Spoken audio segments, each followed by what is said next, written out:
And welcome to Tuesday Night Live AstroTarot with Chanda Sparkles.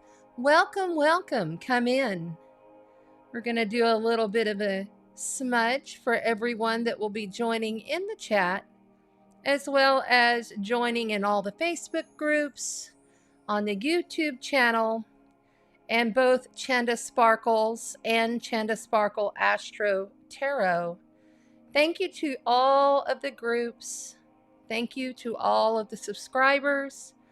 Please, if you will, go to Chanda Sparkles YouTube if you're on Facebook, and make sure that you hit the subscribe and comment on this video to be placed inside the drawing for the Aquarius Nature Made Crystals set that we'll be giving away on the second of what was the first Aquarius full moon, which we just had last week. And then we have a second one, back-to-back Aquarius full moons coming. Just going to give it a little bit of a smudge, clear some of these energies. Tonight's cards have all been meditated, cleansed, and instilled with clarity, love, and light. Just going to give us a nice little smudge here. Hi, Landon. Thank you for being here. Please like and share the video. I really appreciate you guys being here with me tonight as we co-create together in bliss, enjoyment, and accuracy. Give you a little bit of a smudge there. All those beautiful healing herbs going out to you. This is Blue Mountain Sage and Palo Santo. There you go. Nice smudge for all of us here in the chat and on the replay. Clearing the energies before we begin with a journey together, having fun and creating our best lives. Today we will speak of the astrology for the upcoming week. The energies are quite profound because we have 3 planets shifting signs. We'll talk about that, and we'll pull cards on all 12 signs. Take a deep breath, pull in the light and the clearing energies that are there for you. Please make sure that you comment in the chat so that I know that you're here. I see my son Landon's here. I love you, Landon. There we go. That's a nice, good smudge.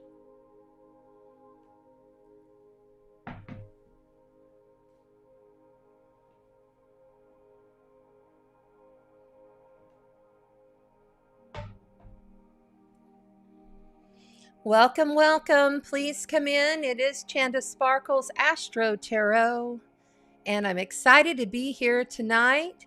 Make sure that you like, share, and subscribe.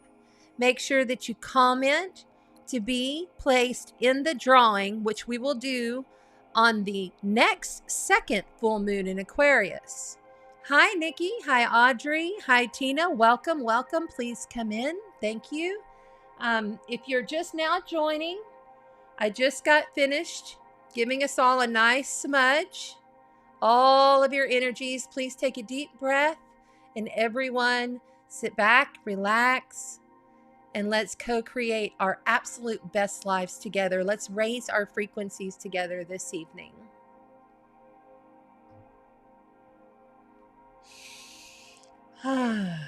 Okay, so now I'm going to do the invocation before I even begin with anything else. If you'd like, you can repeat this after me. I will the energy contained within this candle to heal, harmonize, and balance my being. I open my mind to receive universal wisdom from all the higher powers of love and light only. May their guidance surround and protect us in all of our endeavors. I will it so, so be it.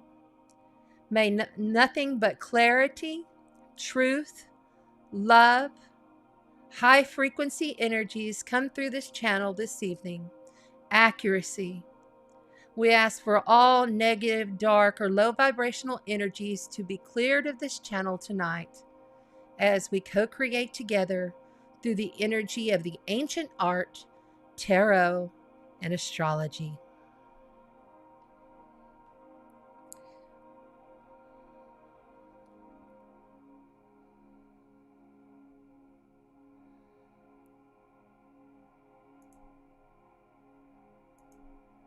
Hi, welcome to Chanda Sparkle's Astro Tarot. I'm so glad that you're here tonight. You know, this has been a really fun weekend for me. I had the pleasure of having my son home with me this past week and went to a luau within my community. You know, it's about keeping your frequency level high, even during challenging times. Trust me, it hasn't been easy. It's been an exploration of consciousness and playing with the energies. So just keep that in mind as we move forward. And we have 3 big planets in the sky that, well, I should say they're big energies in the sky that are changing zodiac signs. We're going to talk about that on this live and on the replay. Please, if you're on YouTube, make sure that you hit the like and the subscribe. If you want to be entered for the drawing for these beautiful Aquarian crystal cards, or I'm sorry, not cards, these Aquarian crystals, these are represented by the Aquarian sign, okay? And they're all very good size. Like some of them are as big as a $50. I'm doing this drawing 3 weeks from now, whenever we have the second Aquarius full moon. You have to like, subscribe, and comment on the video in order to be entered. And I will tell you this, if you comment on all of my monthly videos for this contest, which would mean last week and the next 2 weeks, including this one, you'll be in the drawing that many times. Yes, you get more votes if you comment more. I'm trying to share. Please share the channel. I'm trying to build the new channel up. I had to get a new channel. So I'm so glad that you're here tonight. We're going to have fun.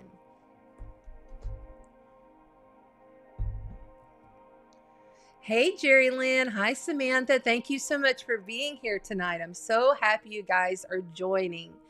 Okay, so tonight, what we're going to do, I'm going to turn this, I want to give credit to Jason Stevenson on YouTube. I am playing his high 582 frequency clearing music in the background. I like to really jam out to that and really just clear out all these energies before we even begin. All the cards have been cleared and I have meditated over them. What we will be playing with tonight for Oracle decks, we have the Starseed Oracle. This is from Rebecca Campbell and Daniel Noel. I love this deck.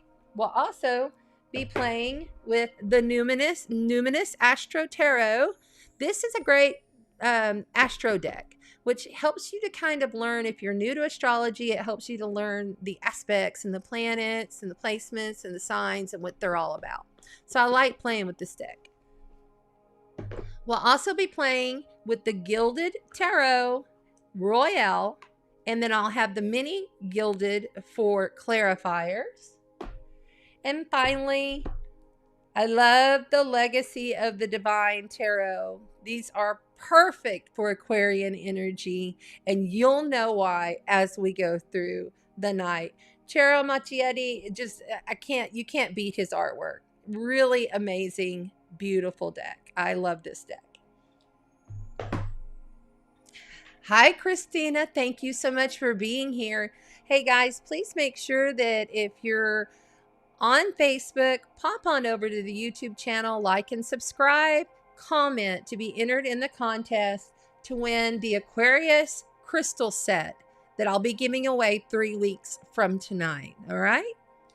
Okay, so let's get started. Wow, the astrology. So I don't know how you felt over the weekend, but we had Mars in opposition to Pluto. So that was kind of like, okay, it's over, it's done. You probably had some, like, maybe even harshness or some kind of difficulties that you had to go through. That's finished because Pluto is the planet of you must transform now or die, basically. And, coming out of that energy, I was kind of just wore out. Like, I literally needed to just take a break. Wasn't on any social media as much yesterday, just here and there.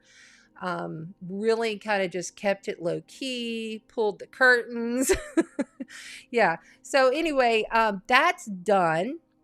But okay, so the most interesting thing that's happening this week is Jupiter. Jupiter is retrograde, and it's retrograding out of Pisces into Aquarius. So it's coming back to reactivate energies from last year. It's going to be in square eventually, not this week. But this is what is going to be the major big player for the week. Okay. So what I want to do, and the other one is Mercury, like Monday or Tuesday next week, is coming up from Cancer into Leo. Then we have Mars going from Venus already in Virgo, and Mars is catching up and coming into Virgo as well this week. I believe that happens tomorrow. So these are the big movements. When 3 planets shift in such a small amount of time, it really does shift us up quite a bit. I've got a few books here. I'm just going to read a couple of things on this because I really want you to understand what these planets mean. So Jupiter has been known as like the Santa Claus that bring gifts. He's the guy that, you get him in your Zodiac sign for 1 solid year. And it happens, every 12 years because there's 12 Zodiac signs, right? Well, just listen to these keywords so you can understand what Jupiter is going to be doing in Aquarius at 29 degrees. Okay.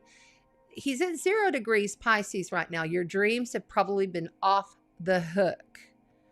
I'm sure intuitive work has been very good for you. If you are doing your spiritual practices, it's a really good time to do so. Okay. It also could be a time for a little more overindulgence than you possibly need. I did that this Saturday, overindulged a little too much. So I totally lived that energy. Anyway, I digress. So Jupiter is all about expansion, okay? It's the great benefic, okay? It's a beneficial planet in most cases. But keep in mind, every planet has a higher frequency and a lower frequency, or a dark and a light energy. The keywords here are gamble, faith, wildness, excess, spillage, voyage, philosophy, abundance, goodwill, searching, unfolding, adventure, higher education, exaggerating, hypocrisy, and religion. So, Jupiter's ruled by Sagittarius, right? And so Sagittarians are always the adventurers and they're always wanting to go, but they're also super they're like the teachers, and they are constantly seeking the deeper truths. Okay. So with Jupiter moving back into Aquarius and reactivating those energies from last year after everything that we experienced last year, I have to pause just for a second and go, okay, what's really going to happen here? What are we really looking at here? Because then if you think about it, okay, so Jupiter moves in, and I want to get my calendar just so that I know my dates because I had it all memorized. And yeah, Jupiter moves back into Aquarius tomorrow. in the morning. So like we're hours away. Mars moves into Virgo on Thursday in the afternoon, 3:32. All of this happening while the moon is in Aries, and then it switches over into Taurus, earth sign Taurus, on Thursday, Friday. I will say Saturday is going to be a difficult day because we're going to have the moon square Mercury. The moon will square the sun in Leo. Squares are challenges, they're difficulties, they're things that you have to get through in order to get to the other side. And then we have the moon square Saturn. Saturn is restriction, okay? I wanted to get back to helping you understand. Now you understand what Jupiter's about. Now let's hear and understand what Saturn is about, okay? Saturn is wisdom, grandfather, it's old stuff, it's restriction. It's you got to do this shit again. You got to rethink what you're doing kind of energies. But here's some keywords just to give you a better idea.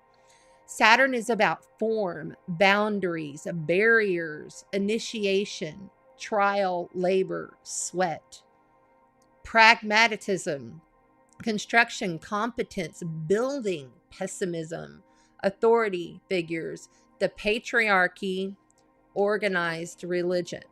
Okay.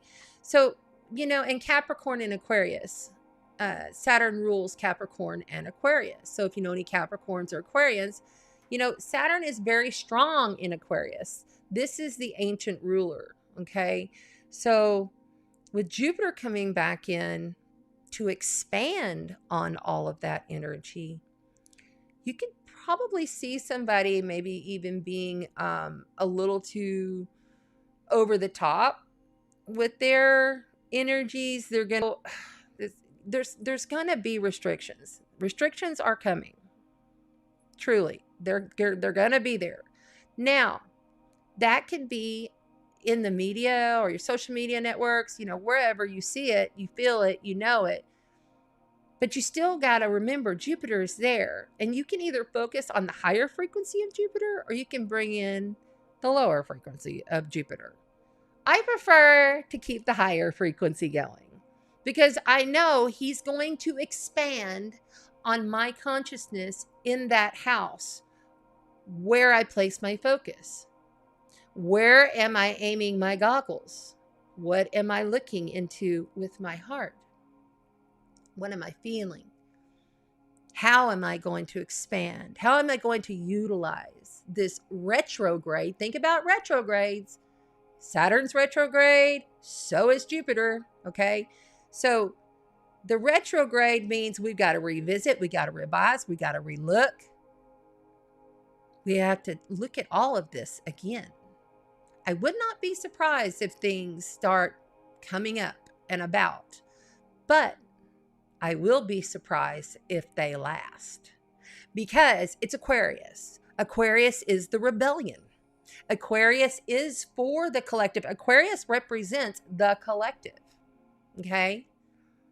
While Leo, its opposite sign across the sky, represents the self, the heart, the courage, the strength, the star, look at me, look at me, look at me energy. Okay. So Aquarius is about the collective and what can I do for my community? That kind of thing. That's why you've seen last weekend we had, and you didn't see it on mainstream TV, but I promise you, I have clients all over. We had people, I would probably say hundreds of thousands of people standing up in all countries in Europe, Australia. I mean, there have been more rebellion in this Aquarian energy. We are in the Aquarian corridor to the Aquarian age. And anytime you're closing out an old age to step into a new age, there's going to be some chaos. There's going to be some things that maybe you don't feel right about, or maybe you do. It's all about your perception, correct? Because it's about how you perceive and look at things, and how someone else perceives and sees things is completely opposite. And you're like, how do they see it that way? Well, they're not at that frequency. They're not at that place. It's about getting us to the space where we can become the unified, sacred humanity that we so need to be. It's just going to take some time. And going out through these next months, I do foresee that these energies and these planets, the way that they're aligning, we're going to see some more chaos. We're going to see some more restrictions. We're going to see people trying to step on our shit. It's just going to happen. It's inevitable. But that doesn't have to affect you if you don't allow it, if you don't live there, if you don't have your headspace all up in it. You see? Where you are directing your focus is where you are building. Where you have been working on your life path, your soul mission, your human path in this flesh suit. All spirits living in a flesh suit. We're higher consciousness. We just forgot. Living in a flesh suit. How have you been working on that? If you haven't been working on it, then this may hit you hard on a personal level. Just remember, when you're going through challenges, it is to evolve the soul. It's evolving your soul. It's helping you to step up one level. Timelines are coming together. They are. And you can choose which timeline. But they're always going like this, up and down. Okay, so like the spiral circle that goes like this, right? So 3D, 4D, 5D, 6D, 7D, up and down. You know, you're going in and out of those. It's never like a chronological order. Doesn't work that way. So you can evolve your consciousness and use the astrological energies that are coming in by looking and seeing, where is Aquarius in my chart? Also looking and seeing, where is Leo in my chart? Sun is in Leo. Mercury's our mind, our intellect, how we communicate, about to go into Leo. By looking on your birth chart, you can figure that out and say, okay, I can expect this. Like, for instance, I've had home construction in my house, and I had a adult child move home, while Aquarius has Saturn and Jupiter in my fourth house. That's my fourth house of home, family, and foundations, ancestral DNA, being comfortable. You know, it's the Cancerian house. So that's just one example. It depends on where it's falling for you. Now, when we think about Jupiter, and we have to look at the polarities. Anytime that we're looking at any kind of energy within the house structures, you want to look at the polarity. So Pisces has been, Jupiter has been transiting Pisces with Neptune, its ruler, which, by the way, Jupiter also is the ancient ruler of Pisces. So, you know, it's at home there. It feels good there, you know. So now it's having to retrograde back. It's like the college kid that forgot all his damn books on the other side of campus at the frat house, you know, because he'd had a party the night before, and the professor comes in and says, no, you got an F. Sorry, you're going to have to go back and do that whole semester again. It's that kind of energy, and Jupiter being the college kid, and Saturn being the professor. We look at the opposite side of Pisces. We're talking about Virgo, okay? So Virgo is like Pisces is the mystic, and Virgo is like health and service and healer. And Pisces is like the mystic, the artist, the intuitive, okay? Virgo is very pragmatic. And while Pisces is very go with the flow, Virgos are excellent for detox, excellent for if you want to start a new regime with your home. Like, seriously, if you want to get down to organizing, when Mercury goes in, Mars moving into Virgo, Mars is our ego, what pushes us up out the door, what gets us up out of the bed. Mars in Virgo will definitely help you get organized, help you get detoxed. So we have to always look. Jupiter is going to oppose Mars. Mars will be in Virgo and Jupiter will be in Pisces. So they're going to be in direct opposition of each other. So we have to look at that. You know, Virgo is practical. Virgo is focuses on the responsibilities of the day. Like me getting up this morning, making my bed, brushing my teeth, and yelling at my son, hey, have you cleaned your room? You know what I'm saying? That kind of stuff. It's what you do with your day. If your days have been off, like you haven't been on a good regime, this is a good time to do that. Like really put some effort into it, and the Virgo Mars energy will help you right along, with Venus being there too. So it's good. It's a good thing. But it also, you know, just like every planet and in every aspect, there's a higher frequency and a lower frequency. So Virgo can also be kind of too judgy, kind of too, oh, excuse me, you know, like the devil in the details kind of person. So be cautious of becoming overly judging and overly just being too much, you know. But a healing, really good time for healing. Use this Mars ego centrical, like you can totally use this for healing. It's a really good time for that. Hi, Catherine. Hi, Amy. Thank you for being here. Hi, Anna, Amber, Perps. Hey, Perps. MN. Hi. Thank you guys all for being here. Let's see what else I had. I had one other book pulled as I was researching some of this today. Oh, okay. So as we go throughout the readings, when we get on the cards here, I wanted to note that, and I know all these, but I wanted to make sure that like y'all knew. I wanted to note that Saturn is the world card, and these are major arcana cards, major life event cards. Mars is the tower, which I knew that because that represents Scorpio.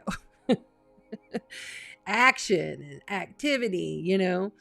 And then Jupiter is a fire water element in the tarot, and it's the Wheel of Fortune. So I want to kind of like see if any of those pop up for any of y'all today in the readings. And finally, the last thing I want to do before we move on to the cards, and we're doing every single zodiac sign tonight, guys. I'm taking the time. I'm going to do every single zodiac sign, and we're going to make certain that everybody gets a good full read.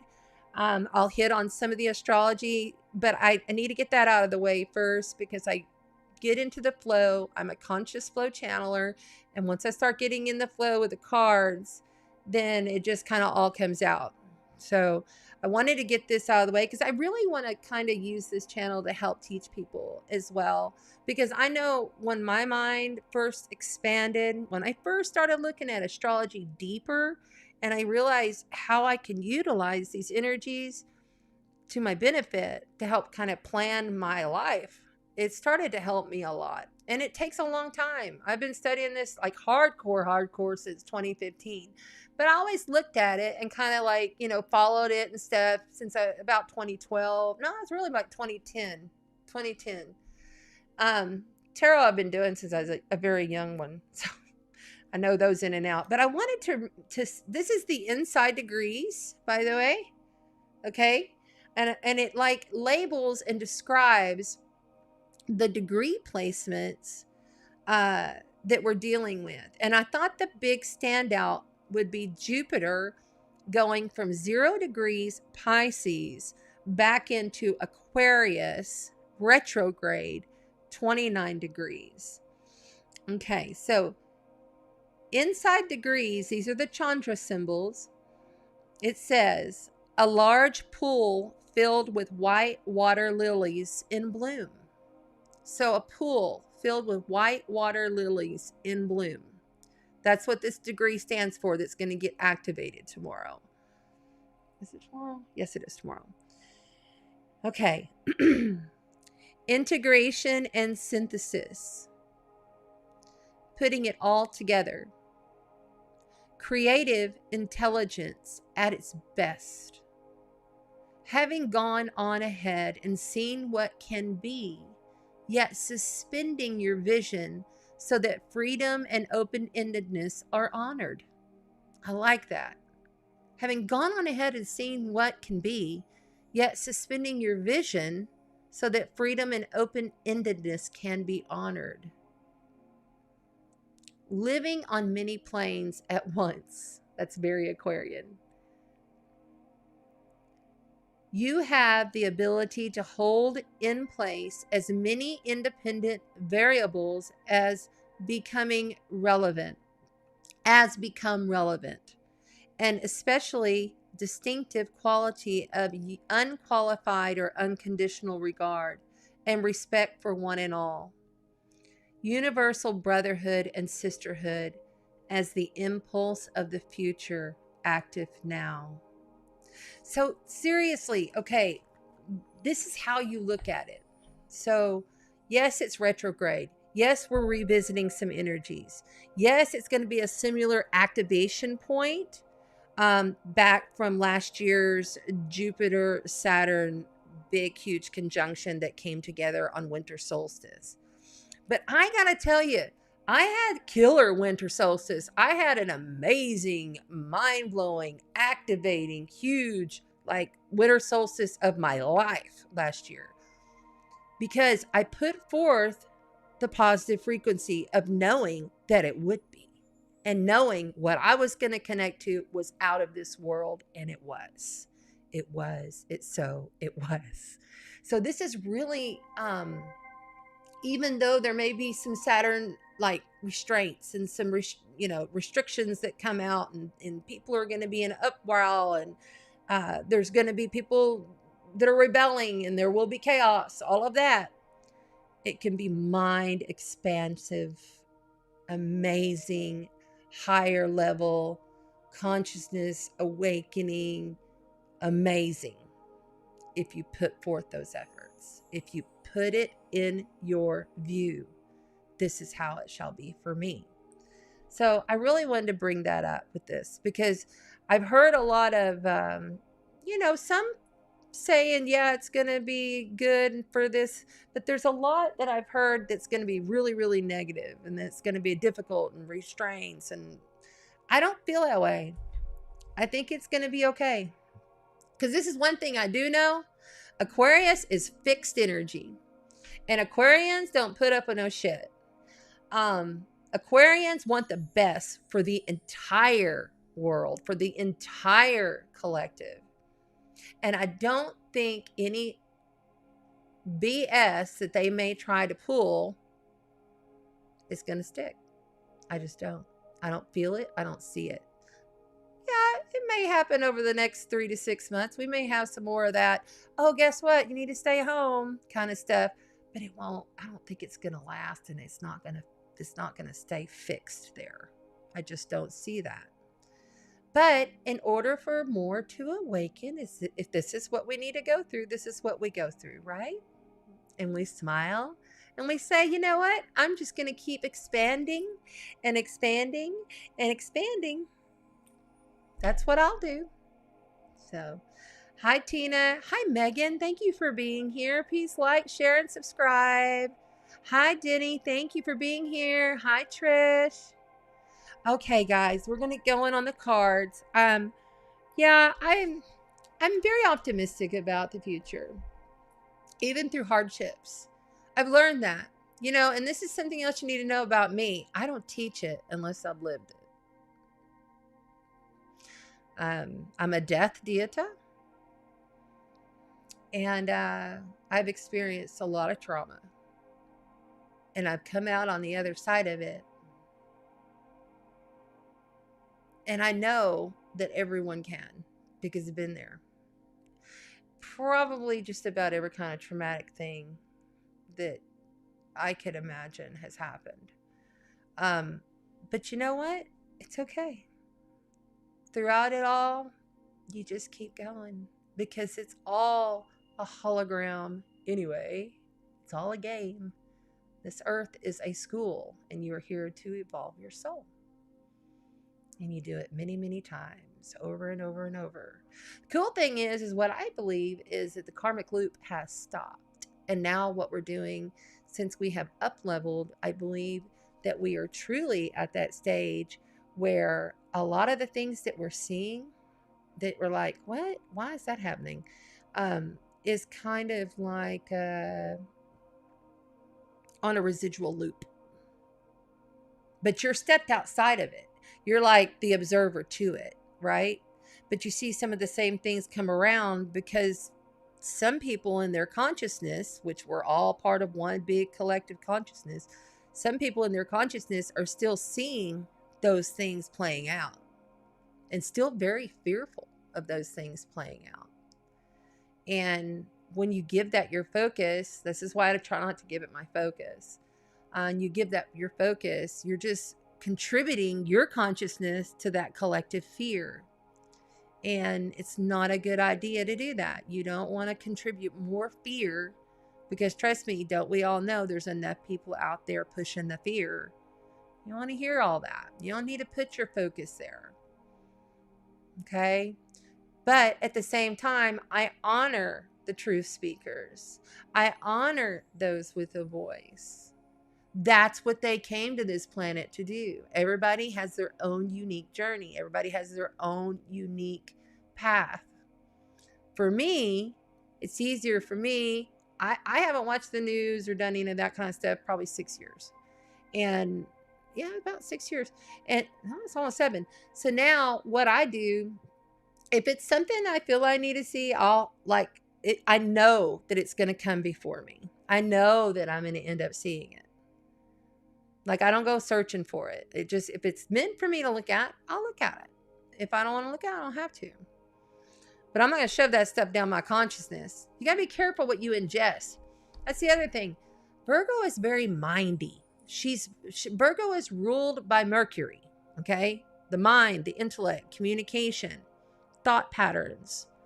So with these type of energies, you definitely want to watch what you're bringing in. What are you watching every day? What are you listening to every day? What are you reading every day? What are you ingesting into your consciousness, then spitting it back out into the collective consciousness? Trust me, I can feel the collective consciousness, and there's a lot of sadness, a lot of fear. I woke up this morning and I cried, and I've had some crazy dreams. I'm like, I don't want the crazy dreams back again. But I know it's just I'm working through stuff in my dream time, in the dreamscape. But live your life. This is the sun in Leo. Leo is about the childhood fun, that going out and enjoying himself, really loving life, and whatever that be for you, you know, really feeling as though, hey, I'm the shit. You know what I'm saying? I mean, without being, okay, she's got a big head or whatever, but for real, I'm fucking proud of myself, you know? Now, I do have Leo on my midheaven, which is what you do in the world, you know? But for me, just giving you an example to go off of, I feel very proud of myself because I came through a lot of shit. And I'm here. I'm trying. And I'm not perfect. I'm just like you. But I'm trying to do my soul path. I'm doing my best every day to do my soul path. Some days I can't do it. Some days I'm like, I got to lay down. I need rest. You know, some days I have to, I'm really good at boundaries because I'll know when I can go and I know when I cannot. So healthy boundaries are a good thing. You know, taking self-care time is a good thing because when you take care of yourself, you're taking care of the collective. When you care for your mind, your heart, your soul, you are taking care of the collectives. When you place yourself in that perfectly balanced state of the now moment, being conscious of being conscious in the now, whatever it is you're doing. All right. That's enough of my self-preaching stuff, I guess I would call it. But that is really true. I help a lot of people to try to understand how they can clear, how they can connect, how they can get through grief, how they can get through loss, and how they can realize sometimes you just gotta not take it all so seriously and have fun. And if there's any time to have fun, it's when the sun is in Leo. Leo is all about the fun. Leo represents fun. It represents shine. Knowing the God spark within. You have the God spark within. Shine it.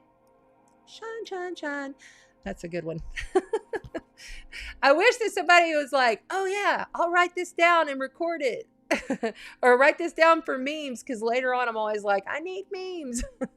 I need someone to just come in and help me create memes of my own. Okay, let's see who's going on here. Oh, nice, Megan. Okay, you're Catherine's friend. Welcome. Thank you for being here. Thank you so much. You've been expanding. That's wonderful. Let's see what else.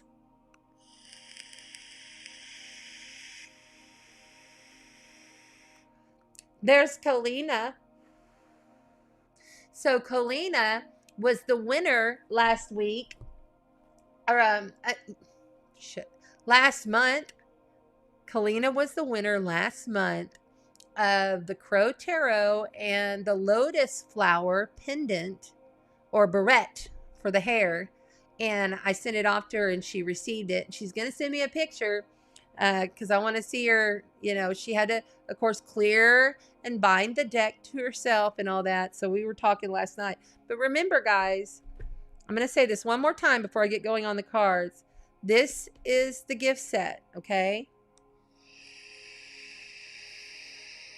Hematite, amethyst, crystal quartz, blue apatite, rose quartz, and fluorite.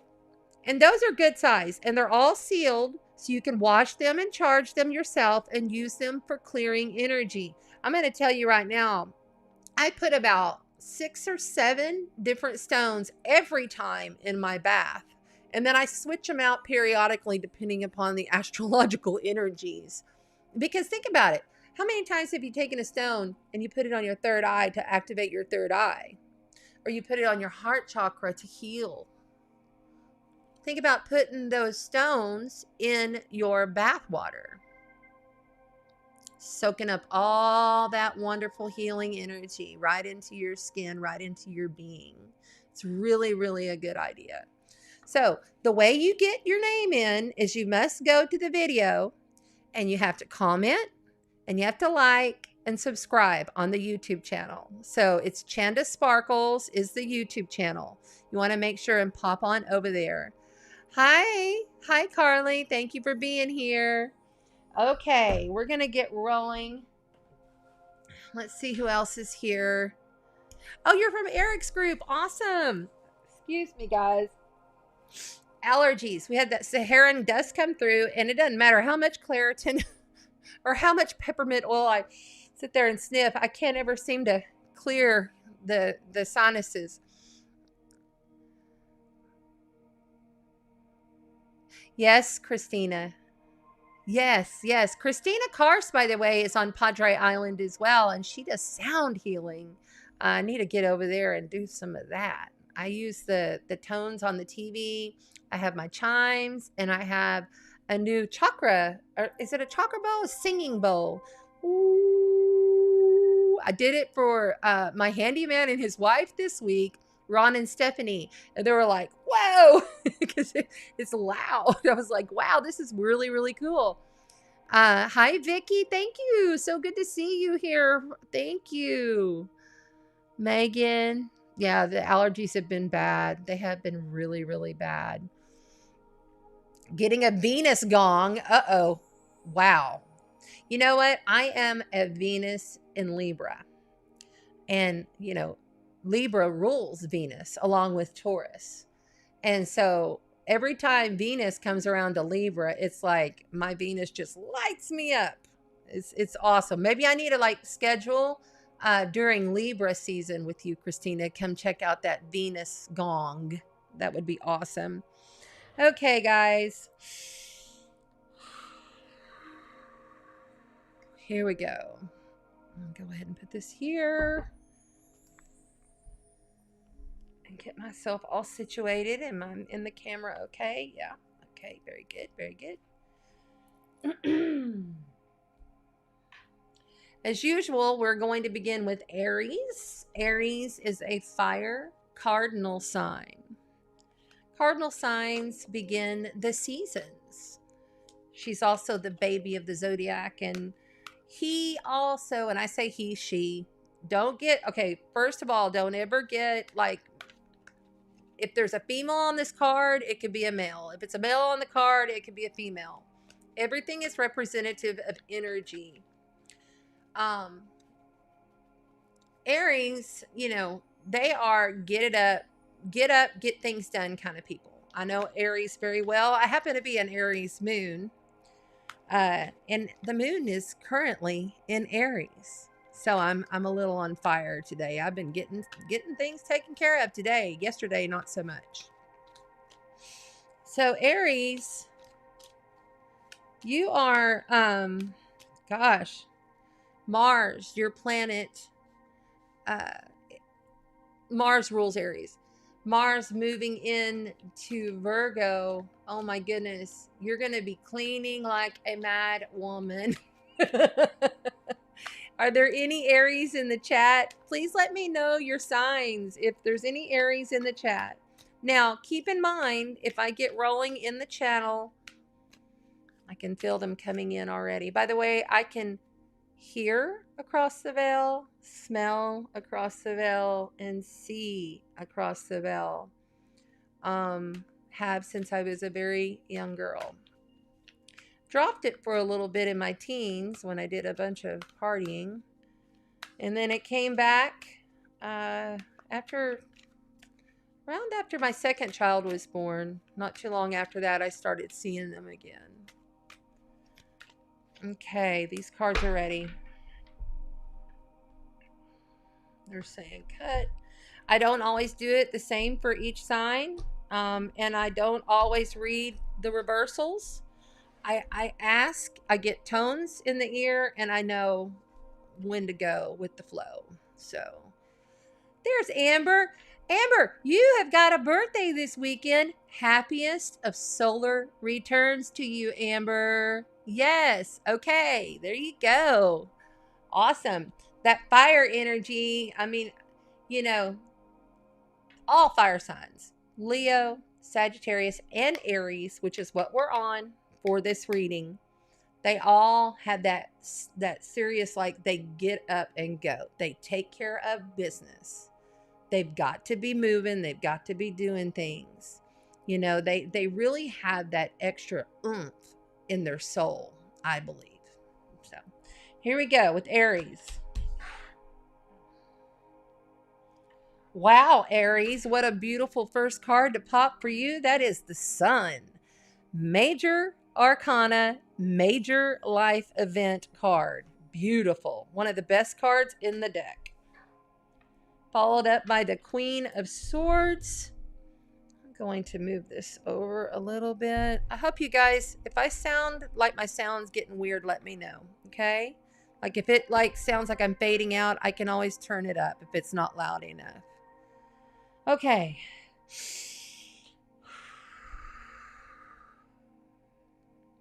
Aries, the Sun, the Queen of Swords, followed up by the Queen of Swords. You know, the Queen of Swords is Libra, Gemini, and Aquarius energy.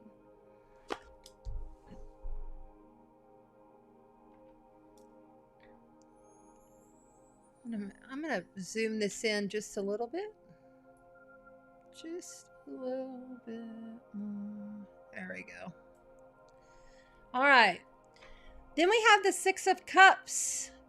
Cups are all about your feelings and your emotions. Cups hold our deepest soul growth. I feel like there's some soul growth that has been made here, that has been celebrated here, and it's been a very long time coming. Aries, you have worked very hard to get where you are, and the recognition of your transformation is paramount. So kudos to you. I think you're challenged though, uh, with really understanding where and when to put that energy, because you're always going. So I feel like you're being challenged, maybe possibly mentally, with the communications that are coming in from another, or it's someone challenged you, someone has challenged you from your past, and it's affecting somewhat of your present. But with the Sun card here, that tells me that you have come to the epitome of joy, happiness, growth, fulfillment, abundance of all that is within you. And it's something that's been very difficult for you to grasp.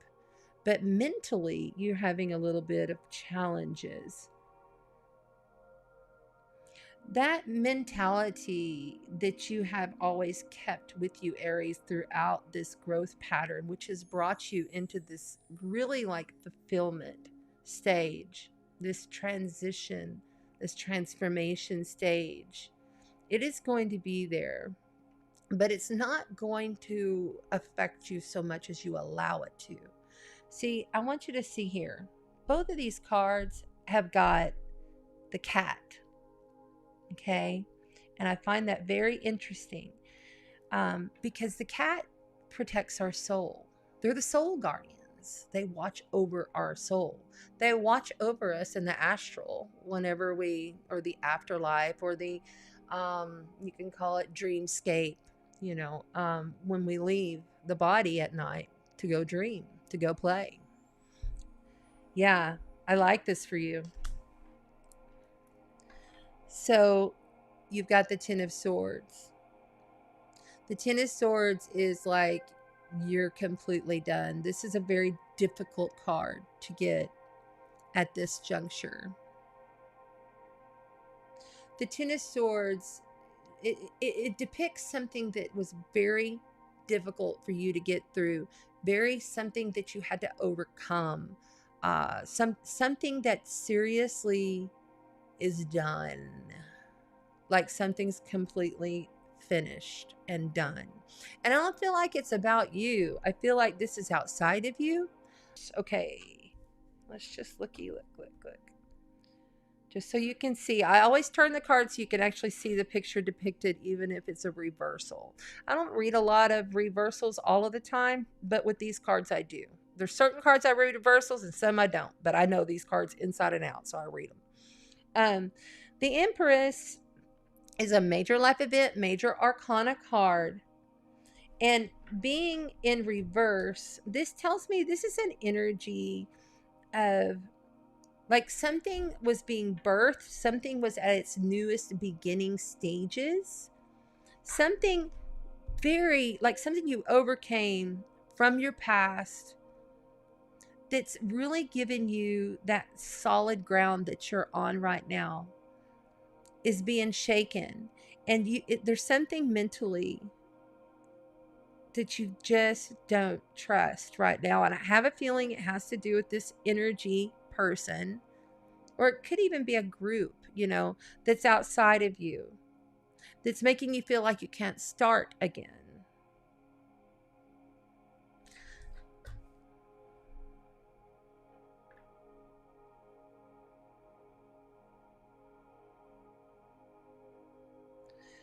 I feel like that maybe you're so on fire with everything that you're doing, Aries. We're on Aries, that maybe you're not grounding yourself enough.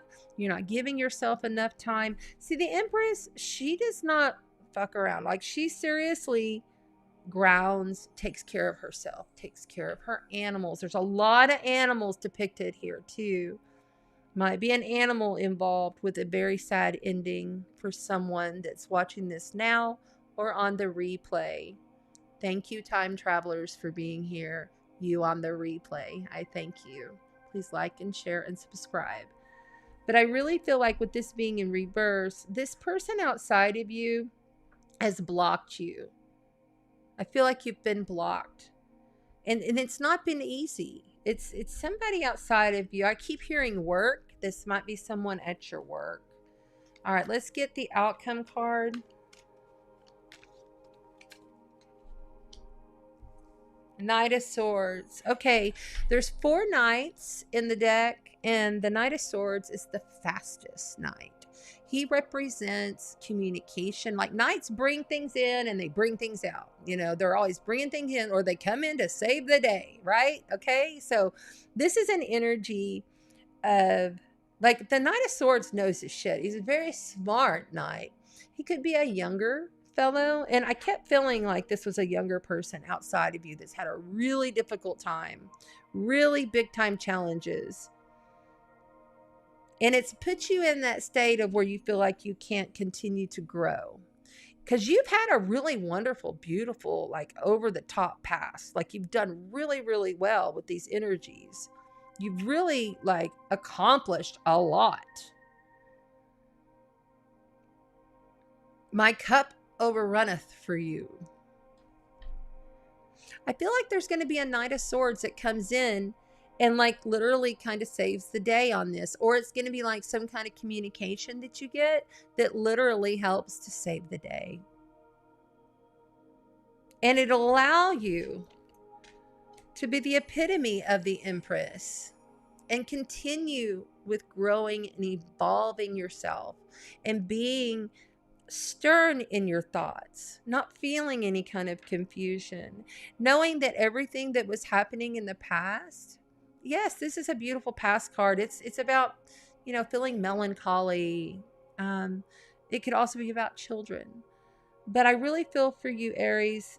This person that's had this real difficulty, or who has caused some real difficulty in your life, you know, that made you feel as though you couldn't continue to expand, you couldn't continue to grow. I really feel like that's done. If you see the Ten of Swords, okay, so like this guy's laying on red flowers. Red is strength. He may only have one sword in his back and some other ones are about to come in, but they're guided by the light, and the light is in the background, okay? And I like that there's a valley in this card with the mountains in the distance, because that tells me there's a way through. Okay. So the Empress is going to come about. This is something that you're going to have to mentally, Queen of Swords, the Queen's depicted, they know their shit. They've accomplished everything. There's only 4 of them in a deck. Okay. 78 cards. The Queen of Swords, she knows everything logically, communicatively. She has complete balance and harmony within her relationships, in her life. But she also don't put up with nothing. Nothing. She don't put up with nothing. She owns herself. Just like much of you Aries do. I feel like getting tripped up over this guy in the past has been a little bit hard for you. But I feel like with the Knight of Swords saying he's coming in to change this up so that you can continue to shine like the sun you are. And on the bottom, we have the 3 of Swords heartbreak card. Okay. I've been getting the heartbreak card a lot because there's a lot of people that are having sadness and fear in the world. And I feel like that's coming off of the collective. I do feel like this has not been easy. You wouldn't get the Ten of Swords and the heartbreak card if it had. So, but I do feel like there's hope. And anytime you get the Sun card, I don't care if it's in reverse or it's shining up on the top. That is like the best card to get. So stay focused on your sun. Whatever it is that's lighting you up, Aries, stay focused on that. Remember, looking too much into the past will never do you a lot of good. We're going to go ahead and pull one of these oracles for you. All the cards have been shuffled, smudged, cleared prior, but I always give them a little bit of a shuffle before each. Aries, we're on Aries. All right, here we go. Nope, that one doesn't want to come. These cards are really, I've noticed when I use these starseed cards, they're really picky. Okay, here we go. That one wants to come. Okay. Child of the cosmos. The intelligence of the universe is within you. Absolutely. Everything. All of the universe is all within you. Your higher mind. Use your heart, then your mind. And maybe whomever this person is that was having such a hard time and having those difficulties outside of you, Aries, maybe tell them this. That's what I'm getting.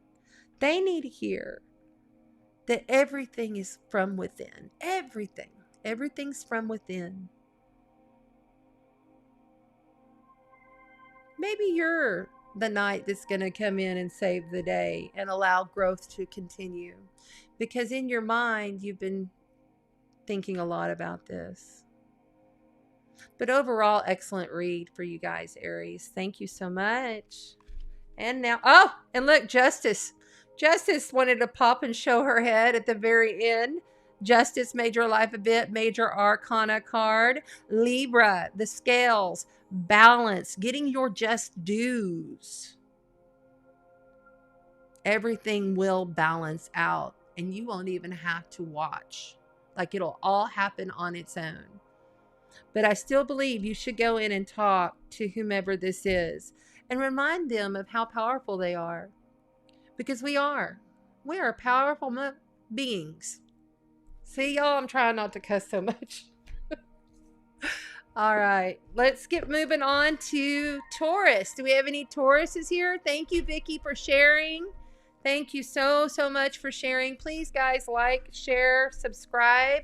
You have to go to the YouTube channel and subscribe if you're on Facebook in order to be entered into the contest for the 6 Aquarius nature-made lovely Aquarius crystals. Be giving that away in a few weeks. All right, moving right along to Taurus. Now, some of these readings will go longer. Some of them will be quick. That one was a little longer. I have to go with the information that's coming through. So thank you for your patience. I do appreciate it. We're on the sign of Taurus now. Taurus, lovely Taurus. I love my Taurans. My son is a Taurus. My grandfather was a Taurus. God rest his soul. And, you know, Taurus, you've had Uranus there transiting your house for the past 4 years. Almost 4 years, not quite. And Uranus rules Aquarius, and you've had to deal with the square to Saturn, which has been a theme all year long. You know, it's kind of come out of the square, but it's going to start coming back again. We have one more that will come back again. And, you know, Uranus is involved in a lot of squares this year. If you're fixed energy, if you're a Taurus, Scorpio, Aquarius, or Leo, you've been getting hit pretty hard this year with a lot of stuff. So just know that that's just kind of how it's rolling. That's the energies we are in right now. But everything changes. Everything evolves, right? That's one thing we can always depend on, is that everything will change and everything will evolve. Thank you, Vicky. Hey, Sherry. Thank you so much for being here. How are you? Yay. Hey, guys, if you wouldn't mind, make sure and put your signs in there. Like, let me know who you are. Are you Taurus? Are you Libra? You know, and I'm going to remind you all, probably every single video, I'm going to make sure that you remember it's so important that you go and get your astrograph.com free birth chart. Astrograph, like a graph.com, has the best free intuitive birth chart on the market. They don't pay me to do this. It's just the one that I learned on a long time. You know, it's really good stuff. It's super, Super simple. All you got to do is go put your date of birth, your time of birth, and your location of birth. And then you'll know what your sun sign is, your ascendant or rising sign, where the sun was on the horizon when you were born. And then you'll know your moon sign, which is how you deal and process your emotions. Those three signs are the energies in which I connect to you. Okay. So when I'm doing these readings, that's how I do it. So, and it could be now, or it could be you beautiful time travelers on the replay. Oh my gosh, I love you. Thank you for being here. I really love you. Thank you so much. Try to grow the new channel. Guys, please pop over to subscribe on the YouTube if you haven't. All right, here we go, Taurus. Earth signs, Taurus. Earth is fixed energy. I'm sorry, Taurus in Earth is fixed energy. You never rush a bull. Do we have any Tauruses in the house? Ooh, that one came out different.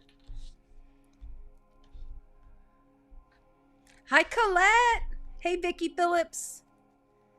Oh, man, Vicki Martin, you got your Virgo. Venus is in Virgo. Mars is about to move into Virgo tomorrow morning. And not too long, you'll have Mercury hitting on into Leo, hitting your 12th house. So that's going to shake things up quite a bit for you. Really good time to do your meditational work. Okay. We're on Taurus. We've got the 8 of Pentacles, 3 of Pentacles, the Sun. I'm telling you guys, like I told you in the astrology, if you're just now joining, I did all the astrology at the beginning. And now we're on to the tarot, which I'll hit on the astrology lightly through the tarot. But if you want to know the week's astrology, you'll need to watch it from the beginning. But like I said, this is about these are times when we're ending a very long cycle and beginning a new cycle. And it's kind of like we're in this in-between stage. So it's a really good time right now for the sun to shine. Like literally, it's good for you to allow your heart to shine. It's good to have fun and to be playful. The Emperor, the King of Swords. Wow, man. Taurus. And the Fool, major arcana, major life event. Out of all 3 cards, you have received 3 of the major arcanas. In the tarot, oh my gosh, that's really good. You know what I'm saying? Because you only have 21. Oh, I'm sorry, 22, because you have to count 0, the Fool. This is a good reading for Taurus. Okay, so the 8 of Pentacles. As you can see, this guy is sitting here. He is burning the midnight oil. He is really focused and working. This is the card of possibly the student or the apprentice, committed daily, day in and day out, to what he is trying to accomplish. He's expanding his knowledge and bringing it down into the collective heart space and creating. Taurus, you are such the creator anyway. You rule all 5 senses, right? You rule money and value, whatever it is we value in life. Taurus rules that. And so this is a very Tauran card. This card tells me that they're dedicated. I mean, it's like him alone with the little mouse. The mouse is like his little friend, you know, just hanging out, making sure that he stays on top of his goal. So I love that. I love that for you, Taurus. You're challenged with the 3 of Pentacles. Now, the 3 of Pentacles is also an earth energy card. All Pentacles are. This, Taurus, tells me that you're not collaborating with others. The 3 of Pentacles is all about collaboration. You're challenged, you know, because you're so solo in what you're doing. You're so dedicated in what you're doing. But your challenge is to start collaborating more with others on this project in order to really bring it into that full manifestation so that you get the 10 of Pentacles, which is the epitome of all. Then you have the Sun. See, the Sun here is telling me that once you do start the collaboration on whatever this is, it could be life, love, work. I mean, someone can be tangibly dedicated to their marriage and working very hard on their marriage, correct? So you can put this towards anything that is relevant, Taurus, in your life.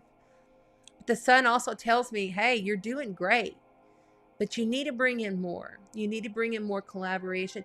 And you might even like expand on what it is that you're so focused on working. Expansion is great. Yes. It's like layering up a puzzle. Like you know, when you do a puzzle and it's like those 3D ones instead of just doing a flat puzzle. I don't know why they're telling me puzzles, but that's what I'm hearing. Okay, so the Emperor. I love the Emperor for you. This is an Aries energy, a Leo energy. So anybody that might have like an Aries rising or a Leo moon or vice versa, you know, this is really tuning into you. They're telling me sneakers. Somebody's wearing their sneakers or there's someone sneaking up to you. This is for you. This may not be for you. Remember, these readings, if it hits your heart, and you feel a ping or you get a chill or you know, then you know. If it's not for you, then leave it. Move on. It's not for you. Okay. The Emperor. Okay. So the Emperor rules the entire nation, right? Like the old days, like Emperor rules. He rules. He's all wise and knowing, but he's also fair. Someone's going to come in that's going to help you to accomplish this job and to collaborate with them. I feel like this Emperor energy definitely is outside of you. Someone's going to come in and really assist you.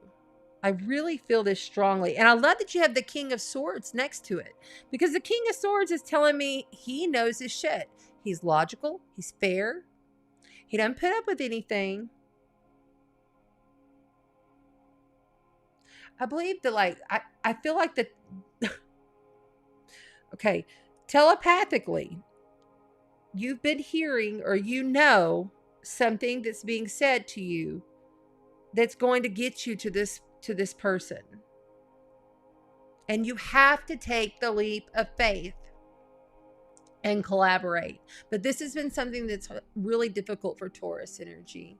This has been something that's really hard because they want to succeed on their own. They like really want to do it on their own. But you have to open up and collaborate. The Fool. Okay, so the Fool is like, check him out. He's just taking off and jumping off the cliff, and he's got his little dog there with him. He's juggling. And he's just like free-spirited. He's like, I'm just going to do it anyway. I'm not going to worry about the consequences. I'm just going to go. I'm just going to like follow my heart. I'm going to completely follow and trust in faith and take the leap. That's major. Okay. Okay, you can't get any more than that right there.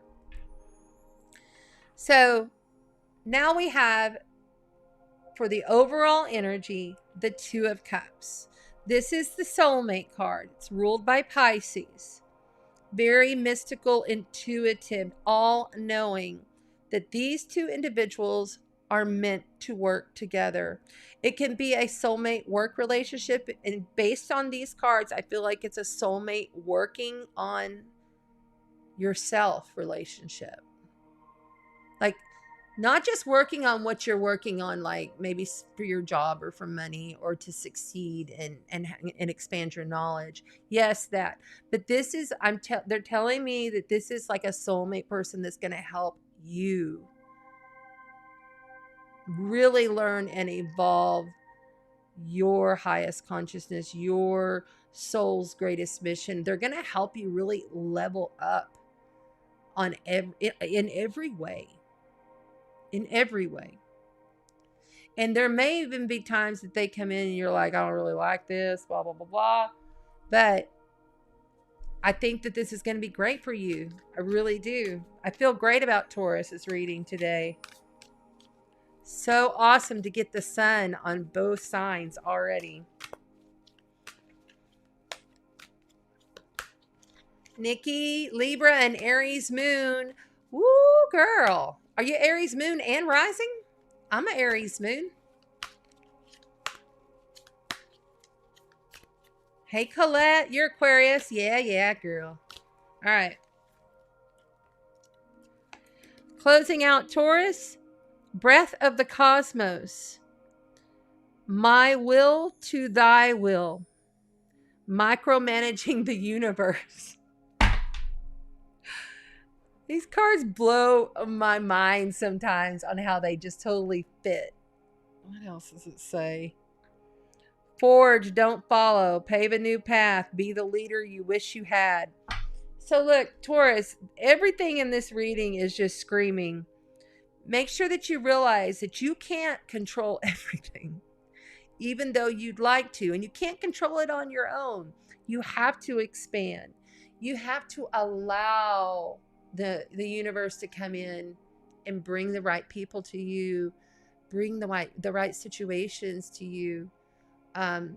Even though you'd like to do it on your own, it's time. It really is. These cards couldn't be any more clearer.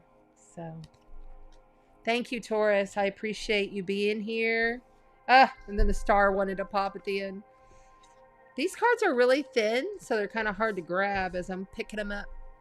All right, so we are on a Gemini. Any Geminis in the house? On to Gemini, ruled by Mercury. The North Node is in Gemini. The North Node of the Moon. If you don't know what the nodes are, we have a North and a South Node of the Moon. And these are the collective karma energies. This is where the world is going, the North Node, and where the world is releasing, the South Node. It's a 19-month 19-month transit, okay? And when they shift backwards on the zodiac. So they will shift by January, where the North Node will be in Taurus and the South Node will be in Scorpio. And for that 19-month cycle, we'll have a complete different feel as to for what we are going towards and what we are releasing as a collective on the planet.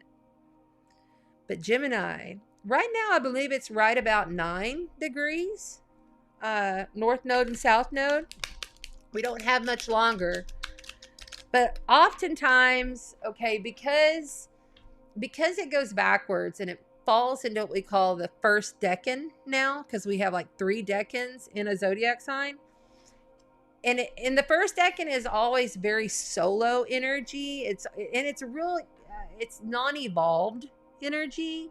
Each one of those degrees means something. That's why I read the Sabian symbols or the Chandra symbols, because each degree means something as well. And it's going to get very communicative. It's going to get loud. People are not going to know truth.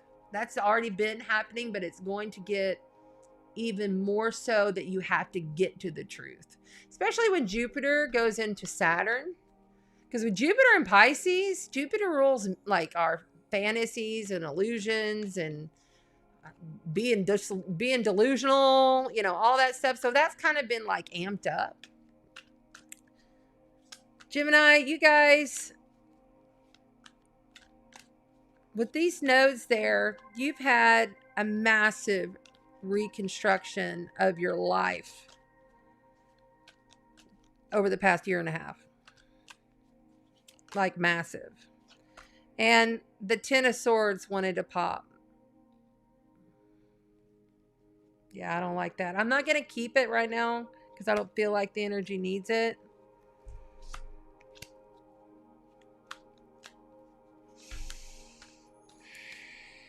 But if it comes out again, then we'll know.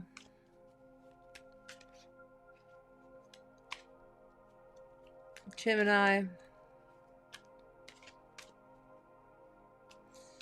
So I'm getting a vision of someone like literally covering their ears.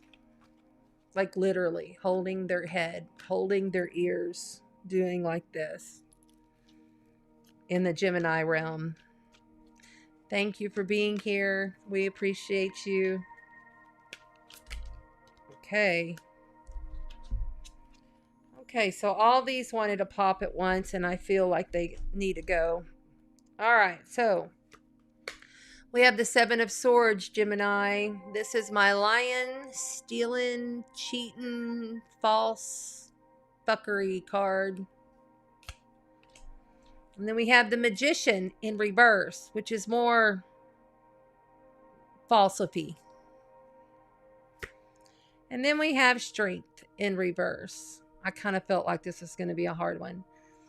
Strength in reverse. That is a major life event, major arcana. So is this a major life event, major arcana card.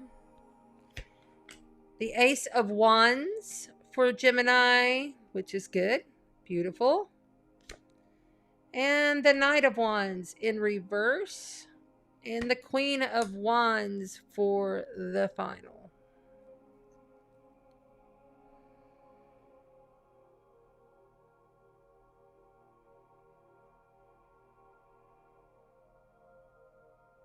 So I get that Geminis have really not been manifesting as much as like because they are good at manifesting if they can only focus in their energies and focus in their strength. It's okay, Grace. Come on in. Geminis, you know, with this Seven of Swords here. So this guy, if you can see him here, he's like taking off and stealing all the swords. Like he's heading out the back door. There's a fox depicted here with one still left on the ground. You know, the sly fox. You know what I'm saying? So there's some kind of energy that has not been on the up and up, first of all. Second of all, with the Magician in reverse, sometimes this stuff means sometimes it can mean like it's delayed, and sometimes it just straight up means there's trickery going on, or someone isn't using all of their skills to manifest and create law of attract what they need to themselves. So the Magician here, you can see I turned it up right so you can see what it looks like. Magician here, he has the cups, he has the swords, he has the coin, and he has the wands. He holds everything in his hands to manifest and create whatever he chooses. Whatever he chooses. Gemini, you can totally turn this card around, okay? This is a Mercury card, by the way. The Strength in reverse. Okay, so strength often means, you know, it's about taming the strength within. Knowing that no matter what comes your way, you can handle it. When it's in reverse, it's telling me that because of some kind of something that has happened that's really not on the up and up, you just don't have the will, nor do you want to try right now. And that's okay, Gemini, right now. Okay? Because see, here outside of you, there's really a lot of passion. You have 4 wands in the deck, okay, of 78 cards. You got one of the wands, which is the fire energy, which is passion, creativity, getting up and moving. It's like the seed of something starting that could be greatness if you water it. But you got to plant it. It's not even been planted yet. So it's like giving you the seed of passion and creativity and fun, things that you can do to really get out of this funk. Because I feel like somebody did you pretty wrong. And with this Knight of Wands, okay, first of all, let me tell you, there's of course 4 wands. We have more fire here. You know, this person that's in and out of your life, maybe there was a big fight. There's some kind of a big fight that went down with a fire sign.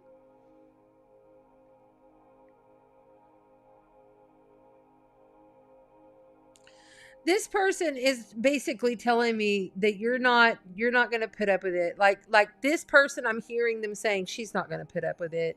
And so he's taken off, even though you have a seed. I kind of feel like this is a love reading. I'm feeling love on this. Yeah. And then like at the end, you have the Queen of Wands as the outcome, which tells me you're going to stand your ground. You're going to keep going. You're going to go up, up, up, up, up.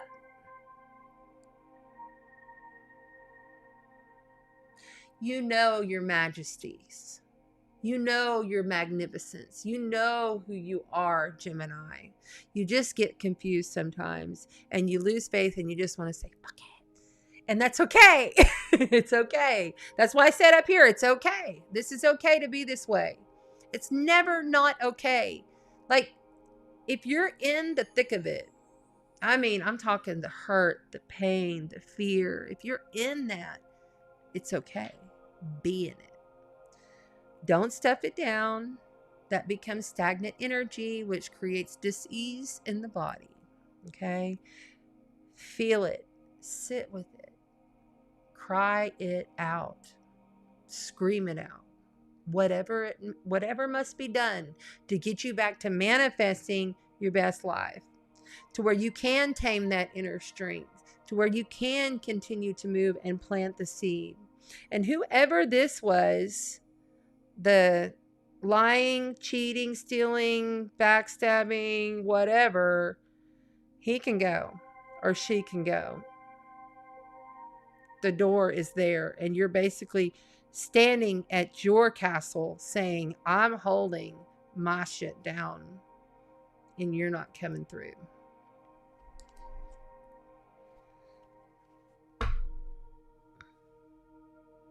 Three of Pentacles in reverse, just more validation. This is not about a collaboration, okay? If it was in the upright, we just had it in the previous. Three of Pentacles is earth, tangible things that you work on in collaboration with other people. It's in reverse. This is telling me, yep, this is it. You're on your own. You can do this on your own. You don't need nobody else. That's it. Done. C'est la vie, baby. Hasta la vista. Hi, mermaid soul. She's in that castle. That's right, girlfriend. All right. We are going to pull from the Numinous astrology deck and get a clarifier for the Geminis. That one wants to come. Oh my gosh. Wow. So you got the sun. That blows my mind. Okay, so we've had the sun for 3 readings now in a row. The essence of energy, self-awareness, life force. Your life force. Okay, let's see here. Come on.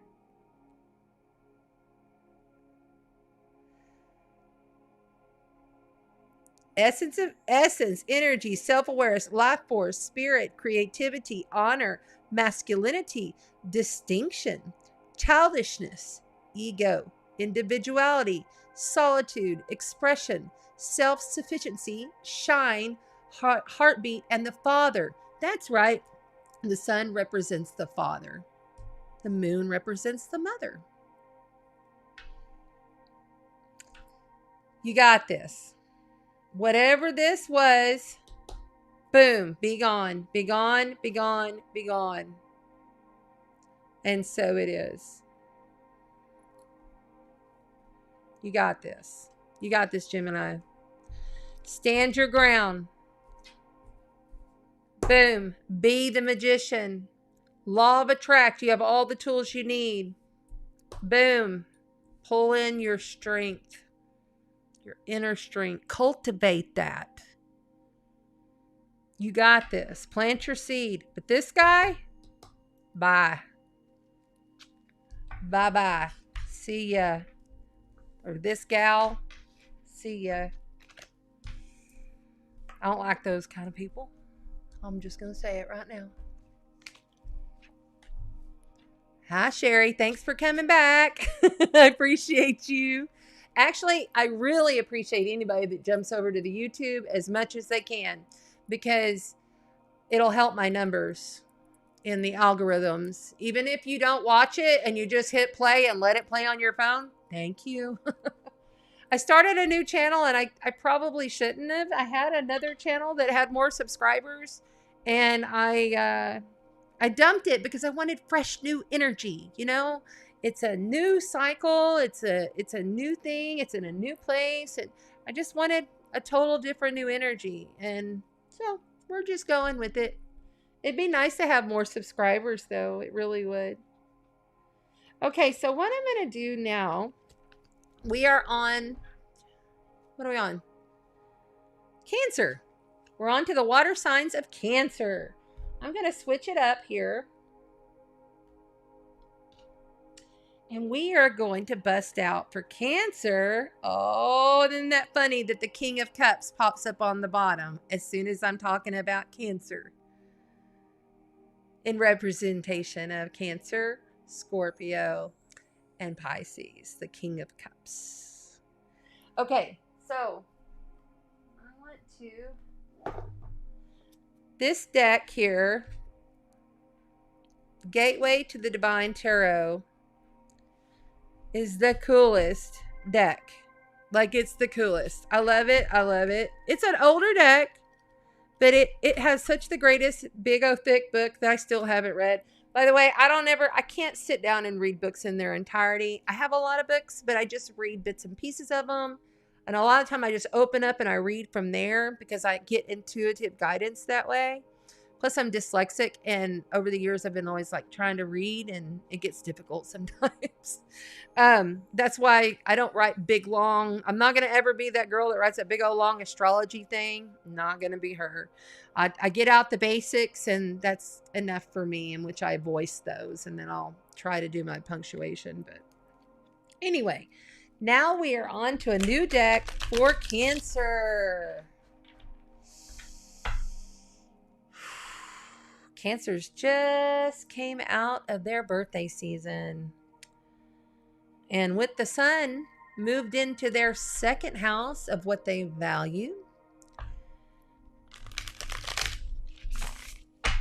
It's a good time to make some money. Cancers.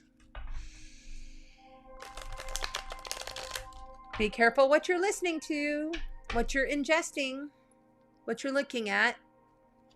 Be very careful with that, is what I'm being told. And my nose is itching. You coming into money, it is your money house. Cancer. Look at that sun, just still sitting out there, shining, reminding you. Keep yourself a shining.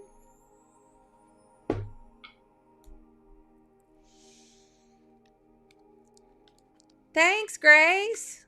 I appreciate that. Thank you, Tina. I appreciate you for sharing. Yes, please, guys, remember to like, share, and subscribe. I really appreciate it. And I know these are long, and I'm going to get it changed up to where it's a little different, where I'll just do each sign on a video that's pre-recorded, and I'll just do a live that's a little bit different or something. I don't know. I'm just rolling with this. Just so you know, I rarely pre-plan anything. Like, I have certain things that I pull out, and I know that I intuitively choose certain decks of cards. I've got a ton of cards back there I just pick from. And, you know, I work on my energy. I work on my energy prior to doing this. I work on the home's energy. I cleansed and smudged the entire house today. And we're popping for Cancer. What do we got? All right, this is reading. We're reading these in the upright. All cards in the upright. So if they happen to pop out upside down, I'm going to turn them. Queen of Cups. Wow. In representation of Cancer. And y'all saw how that flew straight up out of my hand.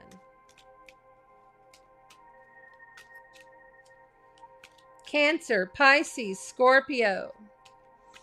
This woman is all-knowing in everything that is her emotional, intuitive, mystic, higher consciousness, knowledge self. She's all-knowing. She's all-flowing.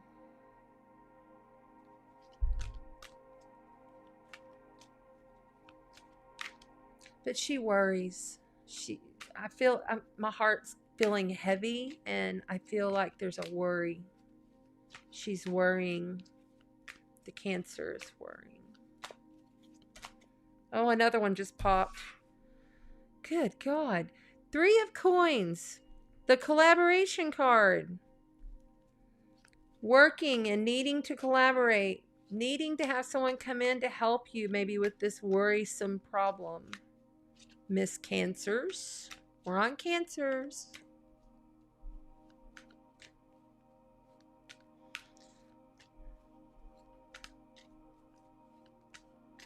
Yeah. Okay, well, I don't know where my, let me see here. This person? Well, I can't do that right now. She'll have to be later blocked, and I don't see my moderator in here. But thank you for pointing that out. I appreciate it. I don't care. You know, at this point, my whole page has already been, like, they copycatted my entire page and everything. And I never would contact anybody. So if it's spam, it's spam. We'll take care of them later. No worries. No worries. Cancer, Cancer, Cancer, Cancer. All right. Not reading these in reverse. Page of Swords. Okay, so we have the Queen of Cups, the 3 of Coins, and the Page of Swords. The Page is a bringer of news, but he's also the person that's watching. He's studying. He's the student. He's younger. I feel like this Cancerian is worried about someone in her life that's younger than her, or some news that might be coming from someone that's younger, or about someone that's younger than her, that she might hear from someone else. There's some kind of worrisome, bothersome energy here.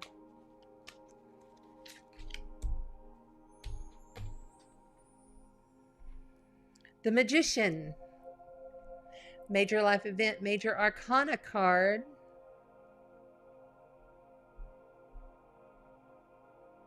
Somebody's toying with something. I feel like this magician, because the magician can be mischievous. And I feel like somebody's toying with her on this. I think it's something about her kid or her brother or her nephew. And I do feel a male energy she's thinking about. So if this is you, Cancer, somebody's going to come in and either give you some kind of information. That one just popped. Wow. Okay. So we've got faith. And I love how in this tarot deck, they, like, this is major life event, major arcana card. This is depicted as faith rather than the Hierophant. I like how they did that. I like how they did that.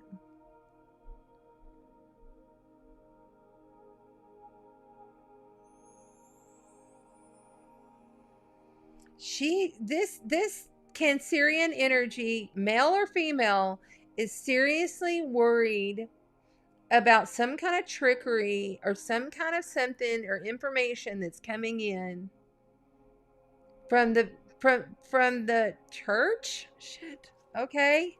From the church. Okay, I can't. What they tell me, I have to pull it out. Okay. Wow. So the outcome card here is the King of Wands. All right, Cancer.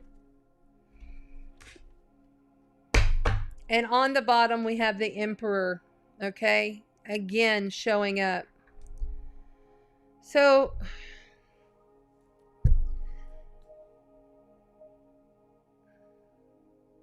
the King of Wands can be someone who is very much in control. They're very hot. They know what they're doing. Like, they are very confident too. I mean, they're much like the Emperor, okay? It's a very similar energy, except for this is the King version, and this is the major life event, major arcana version. The tarot does that. It's strange, but that's what they do. It's like a different energy, but the same. So this Cancerian has been really concerned about what's happening here with her son. I feel it's a son. It could be a stepson.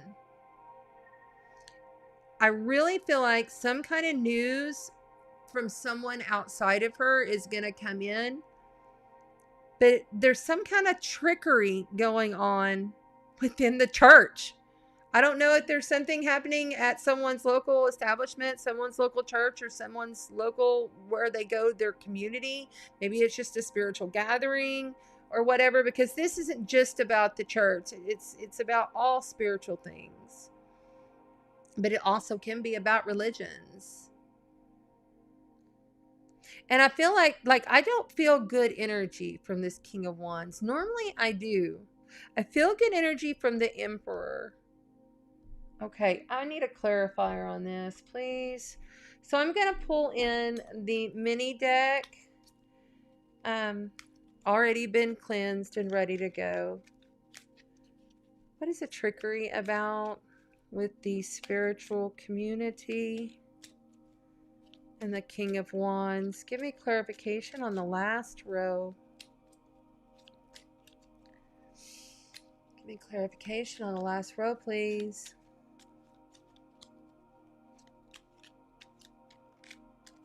I hear they knew better.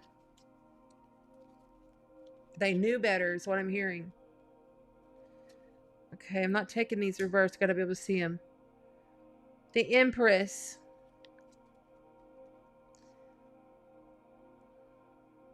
I don't like saying this stuff. Okay, so I feel like this is about someone's possible child or the child that they birthed. Maybe not being approved by the community or the church or something like that. Disapproval from the faith that they follow. Feeling like someone's trying to control them and their decisions. Yeah, look at this. Holy shit. Okay, so now we have the Three of Coins in reverse. Look at this. 2, 3 of Coins, and my head's on fire, itching. Oh my God. Okay, whatever is happening with these Cancerians and what they've been worrying about with this child, there will be news through collaboration. There is some kind of trickery, bad stuff going on, because I got a stinking smell. I feel very like a toxic smell. Yeah. Take a break from this. The Four of Swords. Okay, so the Four of Swords basically says, okay, this is mental air energy. This is all within your head and your mind. Okay? And we're not making little of it whatsoever. It is very serious. Very serious. But because of the Three of Swords coming here to clarify these cards as clarifiers for me, this tells me take a break, step back, and really refocus yourself from what this is that you've been worrying about. Because there's some kind of collaboration, some kind of knowledge through others coming in about this situation that has to do with your faith, your spirituality. It could even be the communities you run in, that you truly believe in. You see, it's like it can be that kind of energy. But it has to do with a child. It really, truly does. And I feel a male child. And I feel like there was somebody that just wasn't right with you, or didn't give you the right words, or they treated you, maybe they shunned you, made you feel bad about yourself. for your choices, but there's some kind of communication coming from others, but be cautious of it because it could be trickery. Yeah. Okay, so on the bottom of the deck, I have the King of Wands in reverse. So this guy has carried a heavy load. Like every one of those wands could be some kind of like workload, creative load, something he's been building and collaborating with others, passions. It's a long road. Says Buck, it's like their deer are like, yeah. You see what I'm saying? This is something you have to like end. Like when he's carrying it on his back like this, he's about to drop it all. So this is basically telling me to take a break. Like this says take a break. He's laid down. He's keeping his 3 swords because he knows he's going to have to move forward. But he's laid down 1 as he's resting. It's like that knight that's been fighting and fighting. And he finds that like hidden church in the valley. And he's like, oh, somewhere I can rest for a minute. He doesn't take off his armor. He keeps his hands over his heart. He's protecting himself. But he's resting. And so I feel like the advice here is to truly rest. Truly, truly rest. I'm going to pull one more of these for Cancer. Wow, that flew. Okay, so you got the Libra card. Harmonious, cooperative, balanced, socially aware, artistic, people-pleasing, fair, idealistic, aesthetic, choosy, aspirational, geometric, graceful, considerate, ongoing, indecisive, judgmental, flattering.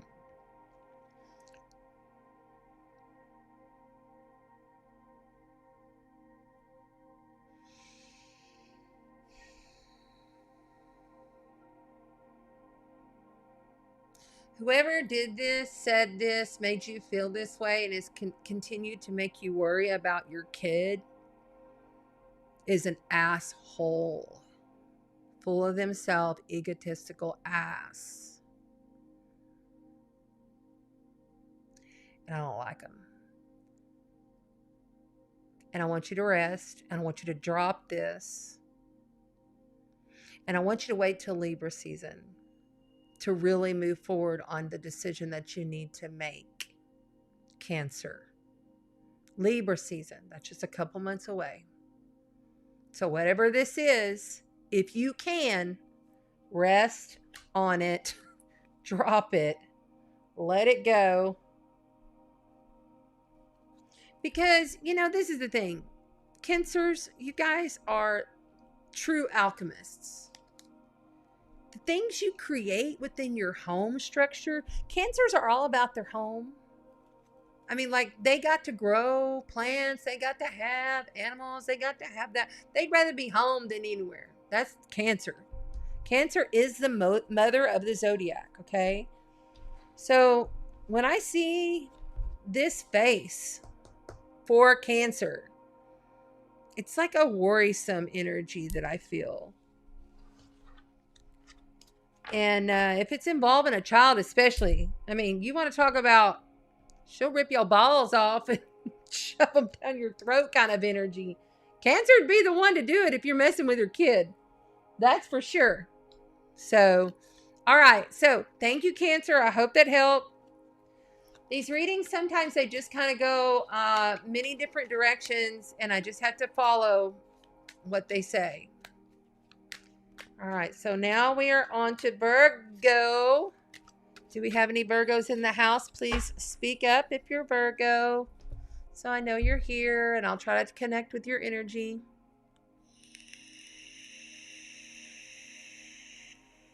You're right. Thank you, Mermaid Soul. We're on Leo. Thank you. Thank you. Thank you.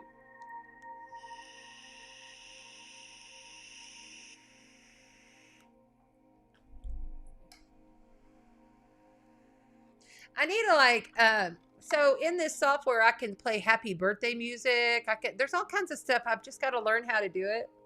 But I've got so many people on my waiting list, and I've got construction going on in my house, and I've got my adult son now here, and I've had a lot thrown my direction.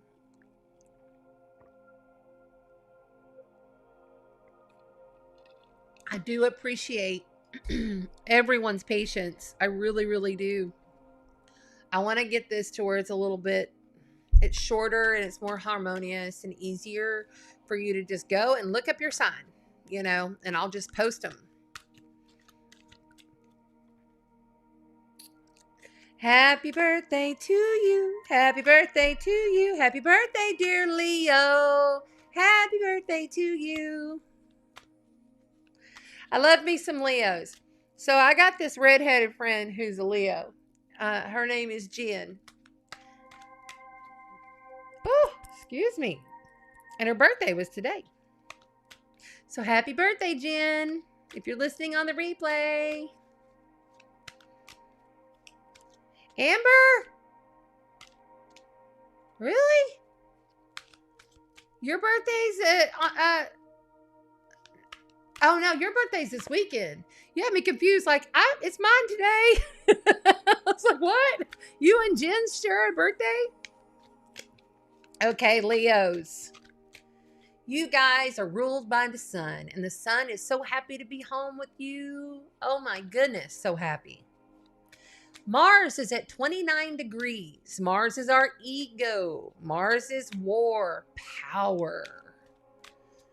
Mars is really giving you a kick in your ass until it moves on, which it's going to move on soon. It'll move on next week. But these last 29 degrees in any zodiac sign, the tail end degrees are always really like it amplifies and expands that energy. And especially if it's hitting on like your sun sign degree within about a 5-degree orb is what I say. You know, some say it's 8-degree or 9-degree. I use it within 5 because that's when stuff really starts showing up and manifesting in your life. Really good time to keep on pushing. Like, don't give up now kind of thing. Because you'll be like, okay, all right. So accomplished by middle of next week. All right, Leo. These cards are ready.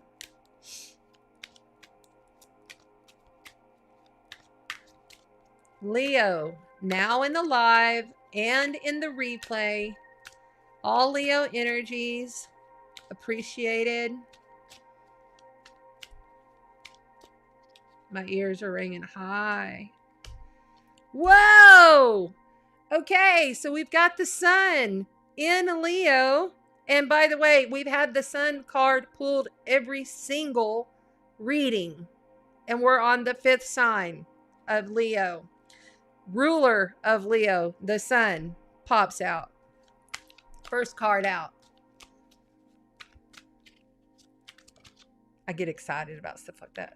All right. Oh, wow. Another major arcana, major life event card. The World. Okay. So the World is the epitome of completion. Okay. It refers to the ending of the cycle. It's success. It's reward. It's accomplishment. In all knowing, and it's completely fixed. The World sign, I like this card because it depicts all the astrological signs, as you can see. Okay. But in this deck, it has all of them, but normally it just has the fixed signs, which gives you fixed energy that you can count on, tried and true. And then the sun and the World right out the bat, Leo, I'm really happy about this reading so far. Let's see what else we got. They went off the bottom of the deck. Page of Wands. Okay, pages are bringers of news, messages, be text messages, emails. It's some kind of info coming your way, or it's a younger child. And the page is very curious, and sometimes he's a little like into stuff. Like and I say he, it could be a she. She is very like up in your business is what I'm hearing. There's somebody up in your business if this is a child in this reading. But something you have accomplished that is great. Something. Or it's a message on all of this. Let's see what else we got. What the hell? Okay, so now you've got the Chariot. This is 1, 2, 3 major arcana cards. That's big. The Chariot is in representation of fire energy as well, like Leo, Sagittarius. Now, the Chariot is victory, success, balance. It is a very like over emotional, over inflated victory. Like it's a very boastful energy. But I do like the Chariot because now it can be being a little bit off balance, or it could also mean travel, or buying a new, like, this is like Olympic success, or it's like, and I don't know why I brought up the Olympics. Has anybody watched the Olympics, by the way? Has that not been ridiculous? Anyway, I haven't watched it, but I saw a few clips and I was like, that's crazy. Okay, I don't know why that's coming out, but the Chariot truly is that success card. And with the sun and the world and the message or the child coming in with this Chariot, let's see what else. Be careful with overinflated ego, is what I'm hearing. Be very careful, because you deserve it. And self-fulfillment is good, and knowing that you've accomplished something is good. But get real, my head's itching. Get real with that ego. Okay. Wow, Leo. The 10 of Cups. Okay. There's nothing better than the 10 of Cups and the sun and the world and the Chariot. I've not seen this good of a reading in a long time. Not seen it. The 10 of Cups, it is the end, like all the cups, you have 1 through 10. Just like in a deck of cards, you have 1 through 10. It's the wish card granted. It's everything you've been working for and know that you have it. It's complete fulfillment within your heart. It's beautiful. I love it. Whew, this is a good one. Okay. Leo. What is the outcome for Leo? Oh, that one popped in the deck as I'm doing it. And another one comes. Okay. The 2 of Cups. Oh. And then we have the Wands that wanted to come too. Oh my goodness. Okay. Can you see? Oh, hold on. Let me move this one over. So the 2 of Cups is the soulmate card. It could be soulmate of business or life or love. But I feel like because you have the perfect family environment going here, this is like, my animals are happy laying in front of the fire that's roaring in our awesome home. And I've had victory and self-fulfillment. I've ended that cycle. I've completed that thing. And I feel like this is some kind of communication coming in, telling you and verifying you of your victory. Or it could be a child that's kind of egotistical and boastful and maybe even bragging on you or what he has done. That's okay. There's nothing wrong with that. When you got this kind of cards, go right ahead and boast. What the hell? Because then you have the Wands that popped as well. The Wands, okay. 8 of Wands. Really fast communication coming in. Or this could be a long distance travel, and you also have the travel card here. So maybe this has to do with something about traveling because of your accomplishments. Your accomplishments are grand. But just remember, you couldn't have gotten to this perfect wish granted fulfillment without your soulmate. I just got chills all over my body. Job well done. Very well done. Temperance, major life event, major arcana on the bottom of the deck. Temperance. Mind your temper. Keep your balance.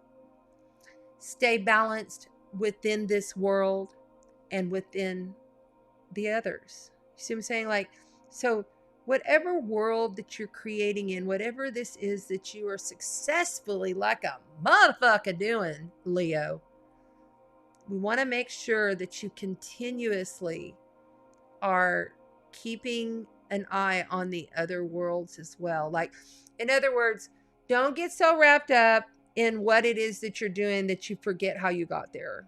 Because the cycle has, here's the end of this cycle, and another cycle is beginning, and the victory is there. Communication will come in fast. Don't forget how you got there. You know, pay attention to all the worlds, not just the one that you're succeeding within, is what I'm getting.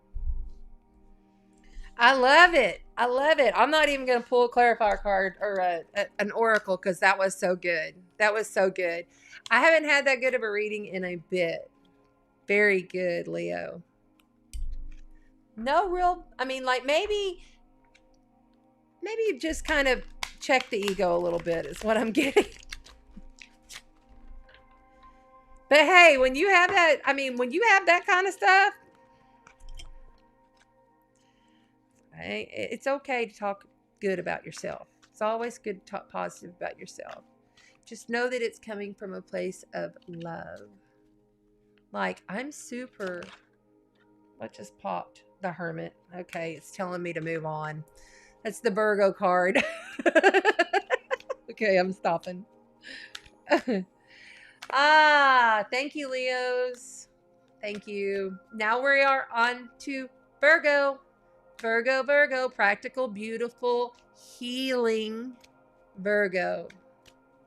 You have Venus, so I'm sure that you're feeling lovely. Remember, while Venus is in your sign, you want to go get that new hairstyle. You want to buy some new clothes. You want to do some Botox, or, you know, maybe you want to try out some different styles, or maybe you want to just revamp your entire home or restore, you know, your garden. You know, Virgos are very good at just doing the practical, perfect things throughout the day.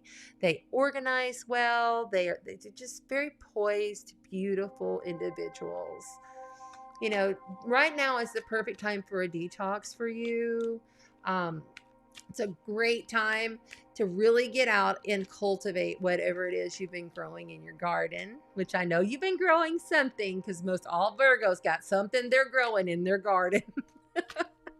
And if you haven't grown anything, maybe you look to see if, you know, there's something you might want to plant that's new or something like that. Or heck, maybe you're growing a crystal rock collection, or maybe you're growing your animal fur baby family. Very beautiful energies for that right now. Mars will be entering Virgo tomorrow. So we'll be having a big Virgo shift of energies. Okay. So do we have any Virgos here? August 9th. Okay, thank you. I was thinking it was this weekend. I got you. Thank you. Happy birthday. That was a good reading for the Leos. Vicky's a Virgo. Yay, mermaid. Yay.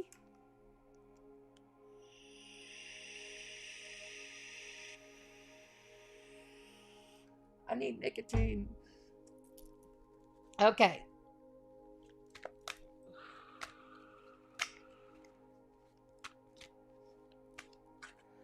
Virgos. Now and in the replay, please share the video, guys. I'm trying to get my channel to grow. Please share it. Thank you. Oh, okay, that one went flying. Wow, great start, Virgo. The Ace of Coins. There's 4 aces in the deck, and you got the Earth coin. Okay, so this is perfect for your energies. The coin is telling me that you have something that you planted that you're ready to start to cultivate. It's a tangible new beginning, and you would love that, wouldn't you? Because you're such a tangible person. It's perfect. All right, what's the challenge? The Eight of Wands. So the Eight of Wands is all about fast communications, travels. It's ruled by Sagittarius. It's a fire energy. You are challenged. Oh, I'm so itchy tonight. You're challenged with growth. You know, it's kind of like I feel like okay, so normally in the like tarot, the original tarot, the wands are like flying in. So it's like fast communication, things happening really, really, really fast. You're challenged to move a little faster, which honestly to me, Virgos move so fast anyway, I don't even know. But that's what I'm hearing. I'm gonna move a little faster on something that's tangible because you have a new beginning here, there.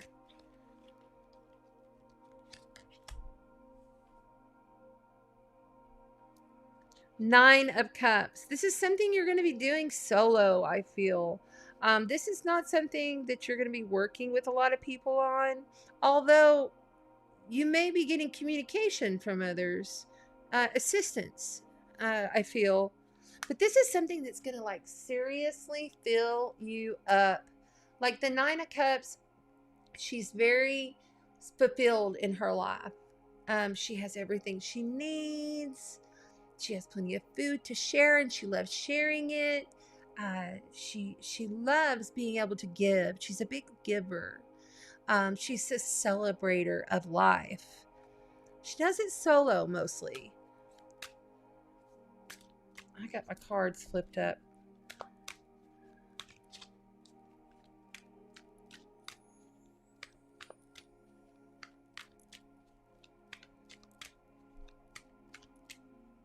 Let's see. So outside of you, you have the Moon card. The Moon is major life event, major arcana card. And Virgos, we're on Virgos. This is the mother of the Zodiac. This is also very mystical. It's ruled by Pisces. Could be a Scorpio energy as well as a Cancerian energy.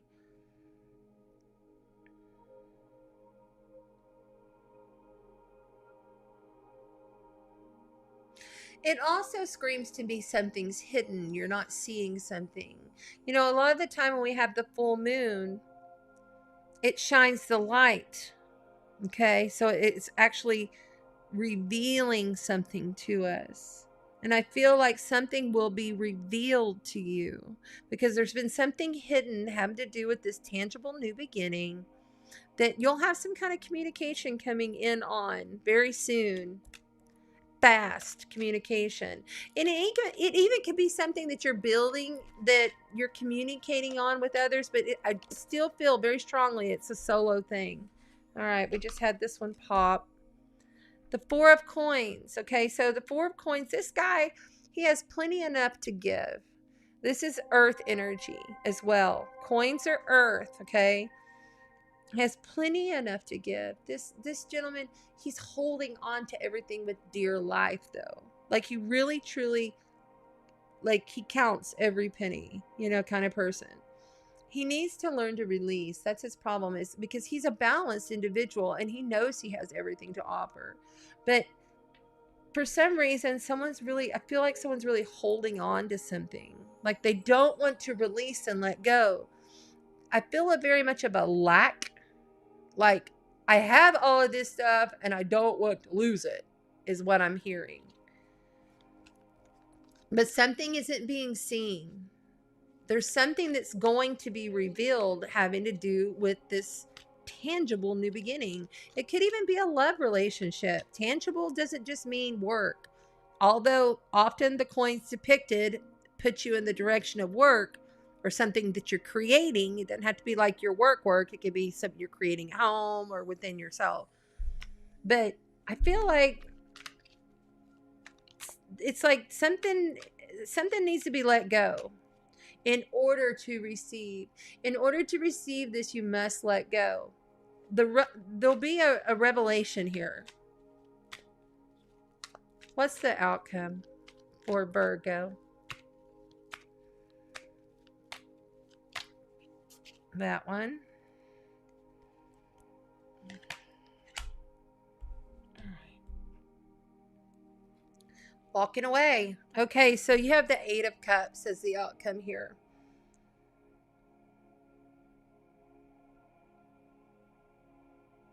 Yeah. Releasing. So this Eight of Cups, this guy, female that here that or this guy that's depicted here, it could be male or female. Don't get caught up in gender on these cards. It's just an energy. But okay, so this guy, he's half octopus and half man, which tells me he followed his animal instincts, and every single one of these beautiful cups, he filled all of his everything into, every bit of it. But he knows, even though he worked really hard on this, he has to let it go. And I because I'm seeing the moon here twice, I still feel there's something that's hidden here that's not being seen, that will be revealed. But this is also the let go card. This is the I'm walking away sad because I really put a lot into this and I really felt very strongly about this, but I just know in order to get the tangible new beginning, I have to do this solo. This Nine of Cups energy often is a solo energy, okay? It's not to the Ten of Cups when you get the fulfillment, the wish card, the perfect family, the perfect life. And the Eight of Wands is telling me there's some kind of communication coming in regarding this. That something will be revealed, but there's something hidden here, and there's a big let go. I like see a flashing sign of let go in red, let go, which red is power, energy. So if it's in red, it's telling me that you have to do it in order to receive the power and the knowledge and the revelation that will be shown to you. On the bottom, we have the Knight of Coins, so perfect for Virgo, being an earth sign. The Knight of Coins is the slowest knight in the deck. There are 4 knights, okay? So the Knight of Coins is telling me, but I like it, okay? I like it because the Knight of Coins takes his time. He's methodical. He's precise. He knows his journey is not an easy one, but he's going to have to take his time with it and not miss anything. Dot every I, cross every T, right? So take your time with this. Let go. Know that you're planning something on your own. Communication will come in. There will be revelation, even though it may be hard for you to let go of this. But you'll walk in to the beautiful cosmos, and the universe will just open up and flood on you.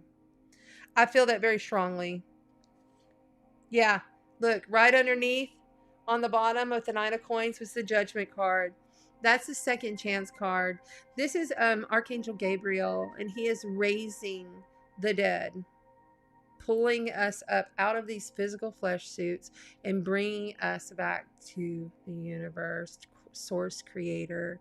He's allowing us to rise again. You will rise again. Okay, let's pull just for a fun oracle clarifier for you Virgos, seeing as you have Venus and Mars very soon, tomorrow, coming into your sign.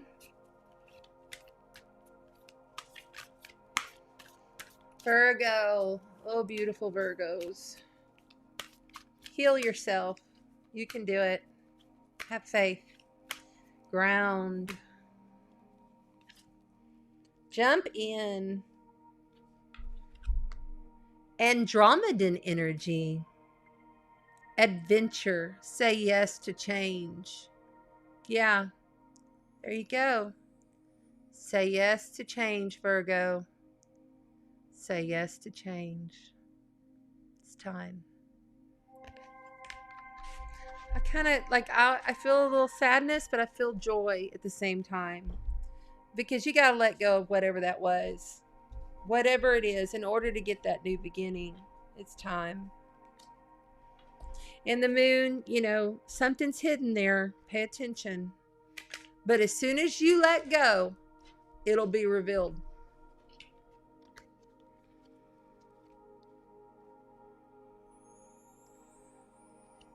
Oh no, Kelly Pena. There's my moderator. She said she lost power over there. We haven't even got no storms. How are you losing power? That's crazy. I'm sorry. I hope you got it back and hope you're okay now.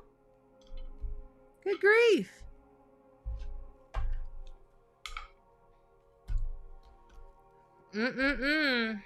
Don't get me started on the power.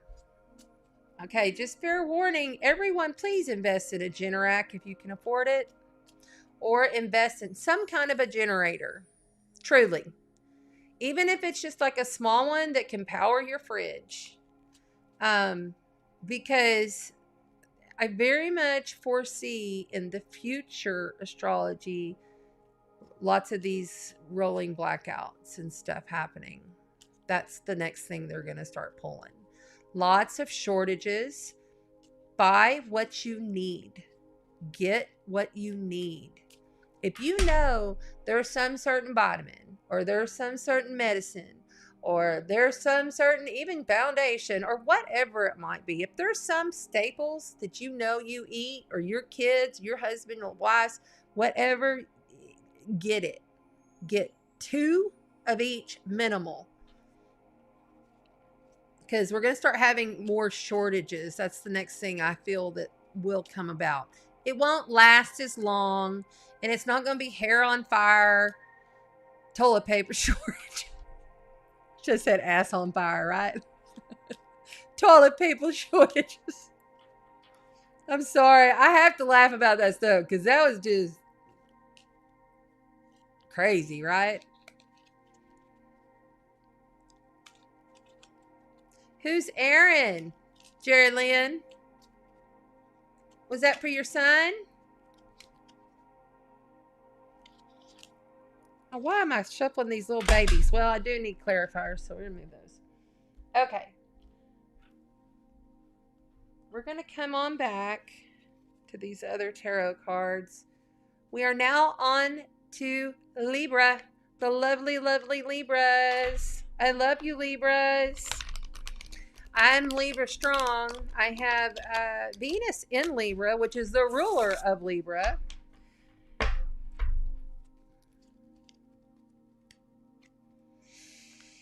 And then my Mars in Scorpio is in the 12th house, which is my Libran house. But it's still in Scorpio at 1 degree. So I get a lot of that. And then, of course, I have Pluto in Libra. That's a generational thing. I get a lot of Libra tendencies. And, you know, I got to tell you, being a Scorpio stellium, which means I have 3 or more placements, which I have 4 placements in Scorpio. When stuff comes knocking on Libra's door, I'm feeling it in the ethers. Let's put it like that. So this is for Libra. Libra is an air sign.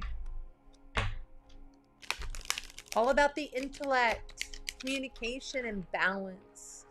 Lovely Libras, you know, they just don't want to get into it with people. They want to just keep the peace. Sometimes the problem is, though, the lower energy, because there's a lower energy and a higher energy, lower frequency and a higher frequency to every single sign. And sometimes their problem is, you know, little white lies to keep the peace, or not being forthright and not, you know, maybe holding back information. You know, I was married to a Libra. I'm very familiar with him. I divorced him.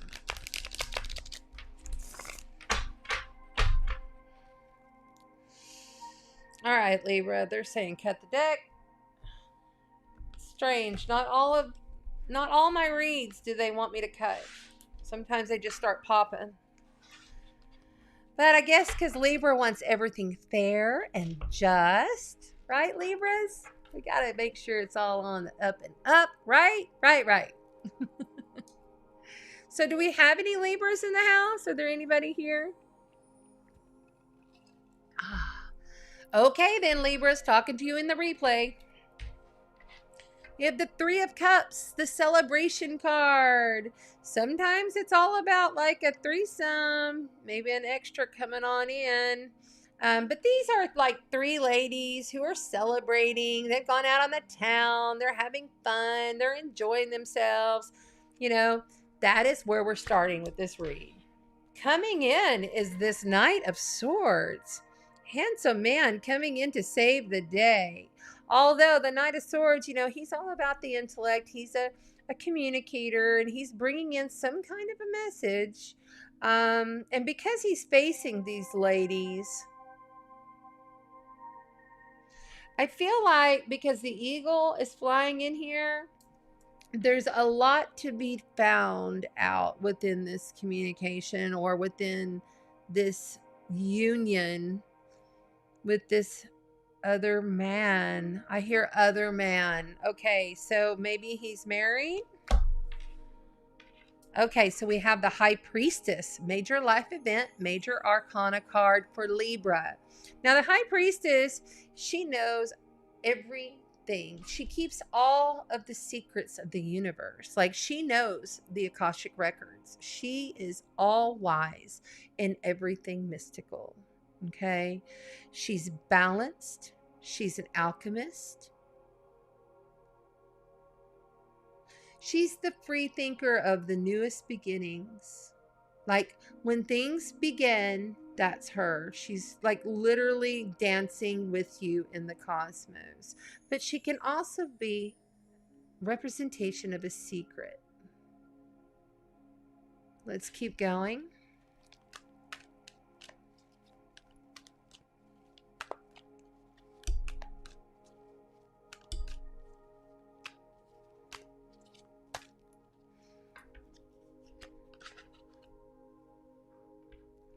We have the Page of Pentacles here, a student, a grounded student. He's also kind of a like a flaunter, like he really believes, like, so I like it because he's depicted here with the peacock, and you know how the peacocks flaunt their feathers is what I'm getting. I feel like this is in reference to this knight that's coming in. Maybe he's kind of a flaunter. Gonna sweep you off your feet, maybe, Libra. You gotta understand, guys, Libras are all about those relationships. They rule relationships. Their opposite is Aries across the sky, which rules the I am, the ego, the self. When you get to Libra, it's about the relationship with the other. They have a hard time when they're not in relationship. Some kind of tangible text communication, possibly a message coming in. I'm scared, though, about this guy being married.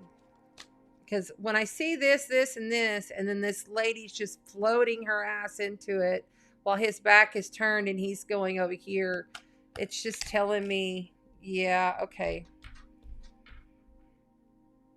The Nine of Wands is at the end of the journey. This is a wounded soldier. He has come to the end of the journey, but he keeps pushing forward. He's like a hero card. But as you can see, and I'm going to take this in reverse because that's how it fell.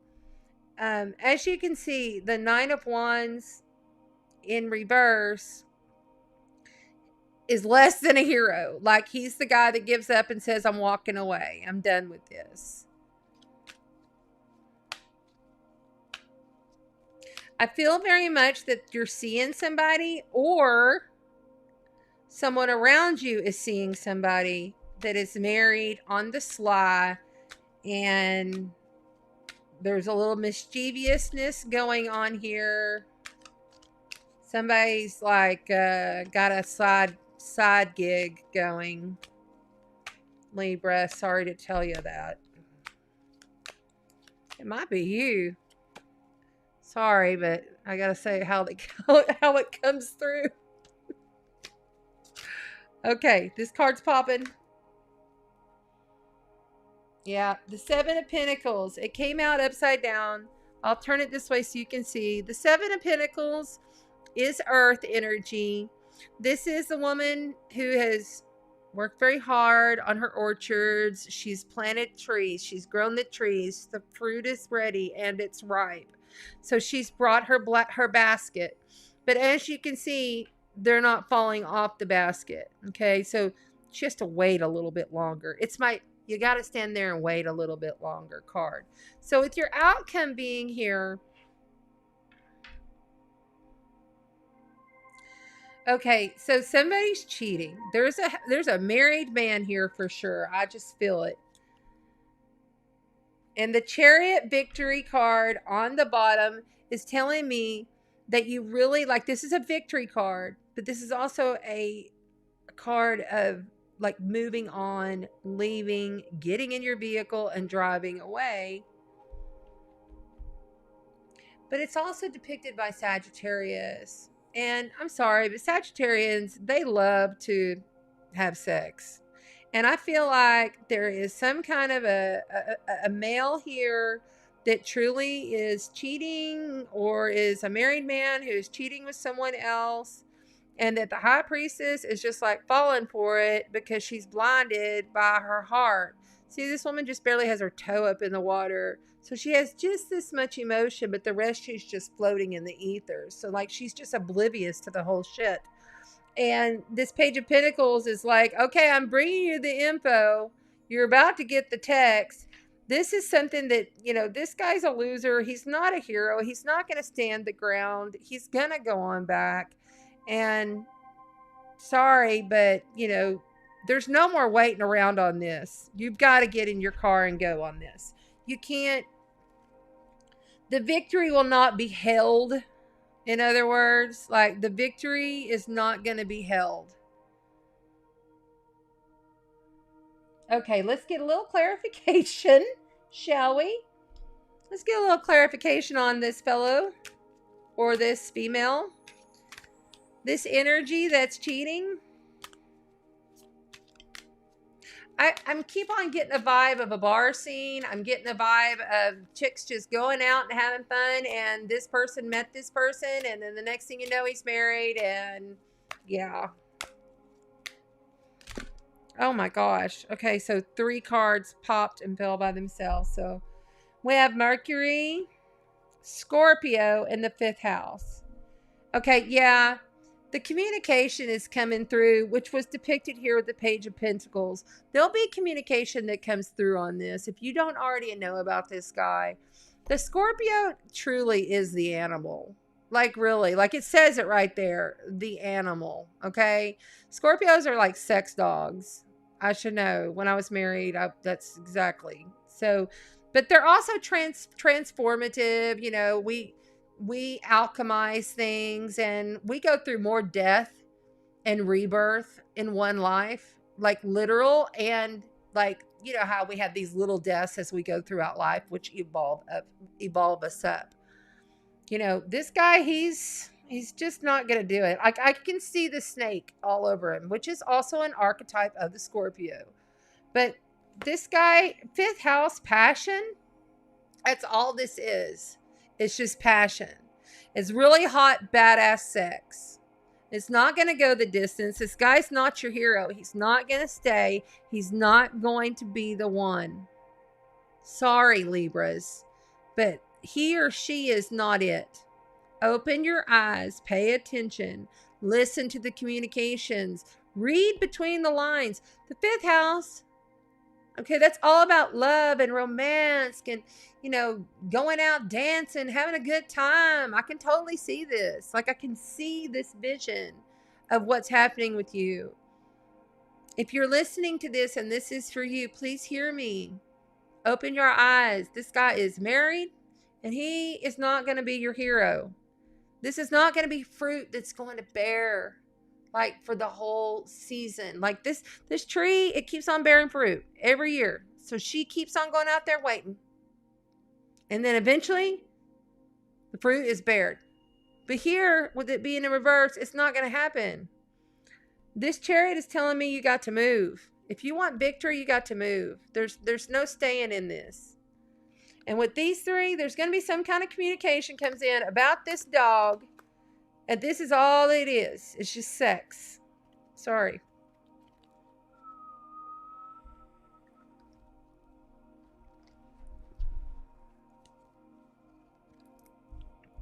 Yes. All Libra. It could be your moon. Okay.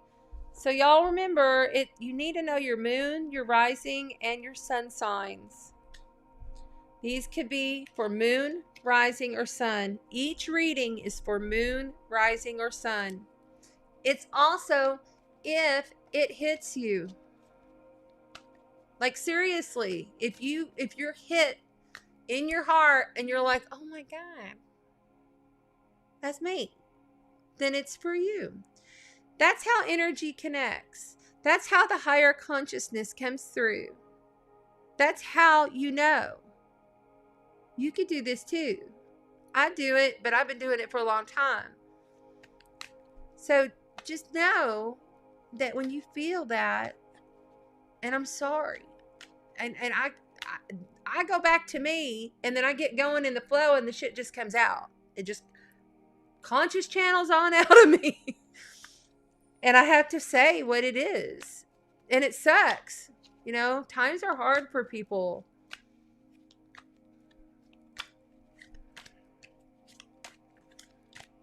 I mean, I'm alone. I have my son here now, which is nice. But I want to make sure these are really good and shuffled.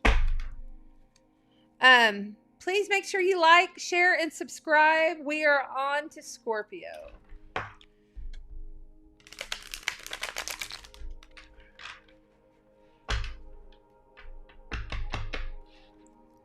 So Scorpio, your ruler next week is going to move on into Virgo, which is your 10th house. So you'll be like kicking ass and taking names on all that is business related. Communications. I love the 10th house being Virgo. Majority. Now those houses, they can shift when you look at your astrology chart, but majority overall in a general stance for Scorpio, the 10th house is Virgo. Which means all of our business, all of our stamina. I mean, you got, it's all that Capricorn house. So it's like we keep on going. And that's that double earth. And it's good. I like it when stuff comes up into Virgo. It helps me a lot. All right. Now we're on to Scorpio. So are there any Scorpios in the house?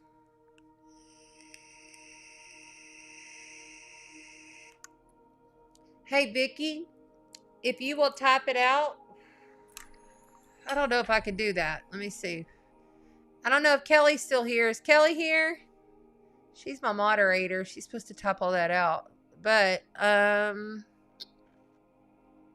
see, guys, because I'm going in on multiple channels, it's a different software. I'm not just straight up on YouTube or straight up on Facebook. I'm going through an outside software. I'm not sure how to do that. Let's see. Oh no, that just took the chat away. Okay, I'm just going to keep moving on. It's AstroGraph. That's one word. AstroGraph.com. It's free. You just put in your email and your passcode. And they do have Time Passages app, which is not too expensive and it's great to have if you wanted to do the app, Time Passages app. But if you want to just go get your free birth chart, which I require for all readings, by the way, you must have a birth chart in order to come into a reading with me. you need to have that prior. That's part of the prepping that I send over when it comes up, when I'm getting close to your name to call you back for your reading. So you want to make sure you have your birth chart. You want to make sure that you have, like, so if someone has passed and you're concerned about them, or it's in concern about your relationship, you want to have their birth chart as well. So I'm not going to get all into it, but it's really, really important if you're going to be part of this awesome sparkle tribe. I really want you to have your birth chart, because if you know your ascendant, which is your rising sign, which is where the sun was on the horizon the second you were born, okay? And then your moon sign is your emotions and how you intuit and intellect your emotions, like how you process emotions. Everything starts as an emotional energy, everything, okay? So you really want to know that. Now, as far as the astrology predictions and like leveling out the astrology, the intuit emotional moon astrology doesn't manifest as quickly. The first thing I look at when I pull up somebody's birth chart is, where is that ascendant? Where's your rising sign? Ascendant and rising, same thing. Rising is like slang for ascendant. Where was the sun ascending as you were ascending out of your mama, right? Because it manifests much faster, because it changes every 2 hours. Okay, so the energies that connect to it and the angles that come in, whether it's square, sextile, or whatever it is, and the planets that are there and the house that it's in, super important, really important. Whenever I meditate on doing these readings prior, I connect in with all energies through the sun, moon, and rising in order to really clarify and give you the most accurate read that I can. And then I just go with it. Does that help some? Does that make it a little easier? I hope so. Thank you in the replay, YouTube. Please like and subscribe and make sure to comment. I haven't talked about the contest, so we're going to do that real quick. I haven't talked about it in a while. This is a gift set that I'm giving away. I do giveaways every single month.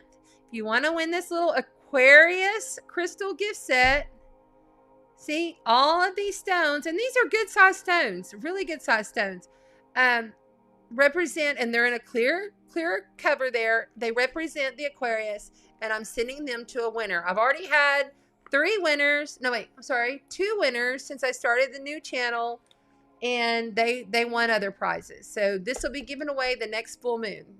And every full moon we'll do a giveaway, and every full moon we'll have a new something to give away. That's spiritual related. It's just my way of saying thank you, and it's my way of asking you to please like, share, and subscribe the channel. Help me grow the tribe. I want this sparkle tribe to grow. I want to connect with as many correct frequencies as I can. It's not about becoming like a million likes. It's not like that for me. It's truly not. It's really about connecting with the right people. And by connecting with you right now, I'm going to get to connect with the right frequencies.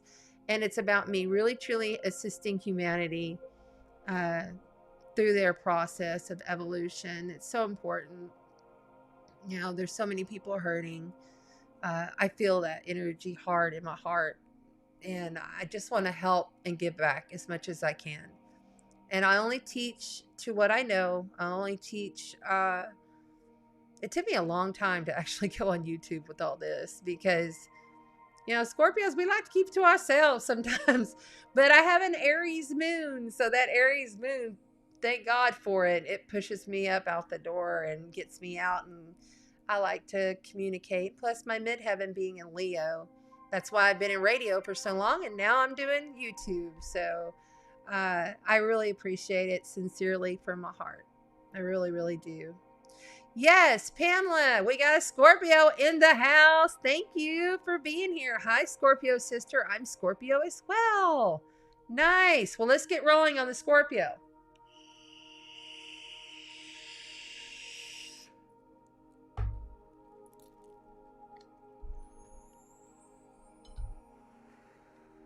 All right. Scorpios, beautiful Scorpios. Deep, mystical, intuitive, psychic, water sign, Scorpio, fixed energy. I always like to say that Scorpio is like a solid ice pond, like solid ice. And it can melt and get fluid again, you know, but it's that solid, fixed structure, strong, tough. Ooh, we've been through a lot. You understand all these squares that are happening with Leo and Aquarius and Taurus with the planets? That empty energy is just flooding right on into us. So we're getting it from all directions.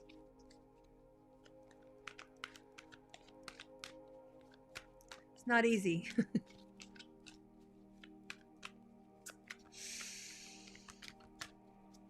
Okay, they're ready. Let's go. Right there. The Knight of Swords. You know, he's been pretty dominant tonight. He's been showing up quite a bit. The Knight of Swords, you have 4 of them in the deck. And the Knight of Swords brings in communication. He can also be a male or female that's coming in to save the day. But it's the fastest knight in the deck.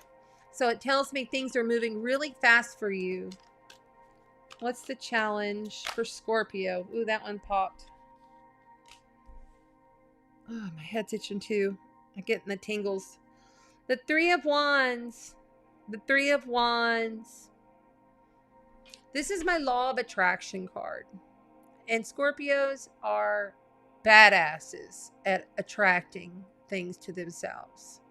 Problem is that sometimes, we get so into it. We're so deep into it that it's like we keep attracting more of it. That's not the greatest. But by learning to alchemize and realize that your ship is coming in, you know, he's looking here. He's gone down his path. He's made his voyage. He's leaving these two behind. By the way, wands are fire energy. Could be related to a fire sign, which is Aries, Leo, Sagittarius. But see, this is alchemizing. This is making certain that you're pulling in the exact frequencies that you need and want to come into your life. Instead of, this challenge is to really let go. And because this knight has his back turned, and it's almost like this guy's looking over his shoulder going, or looking to his, looking over here going, okay, I can do this. I know that it's going to happen. I know that they're obsessing over it so much that the intuitive flow is getting blocked because of the struggle that is within their heart space, within them, that they've been holding on to. They're not fully releasing it. They're not fully in knowledge of it. All right, let's keep moving. I feel a difficult one coming. Wow, that's beautiful. 10 of Pentacles. So the 10 of Pentacles is all about the money. It's not just the money. It's the entire everything. It's the mansion on the hill with the grandfather and the dog and all the sports cars and all the success, all the notoriety for all of the work that has been done. It's having so much, so plenty. And then, let's see what we got here. These popped. The 7 of Wands and the Queen of Wands. Give me the outcome, please, for Scorpio.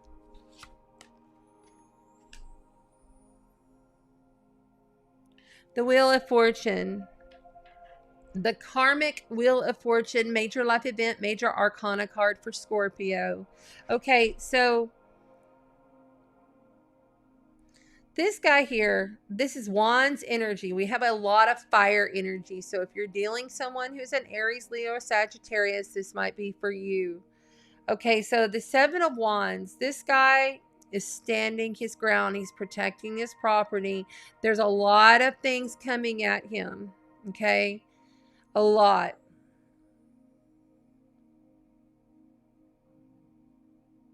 I also feel a very loyal, protective energy going on here because of this Queen of Wands. There's like a backup. There's a team energy here. There's a team that's happening with this.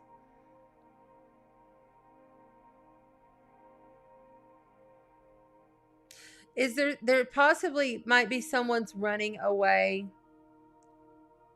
with their goods and they're having to stand up and fight for it. But there's such a, like, this is a very positive card. Like, normally I'm super excited in my heart about this card, but I'm not. I'm feeling, okay, you know what? Hold on.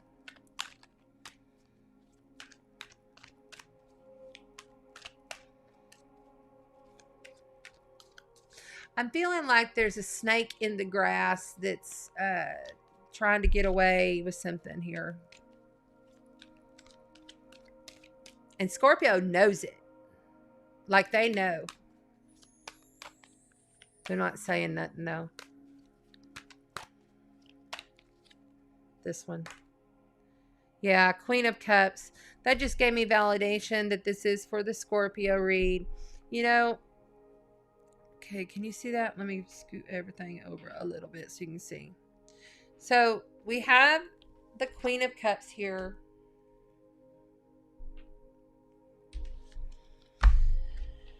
She is the epitome of perfection in her home, intuitive, loving environment in this photo.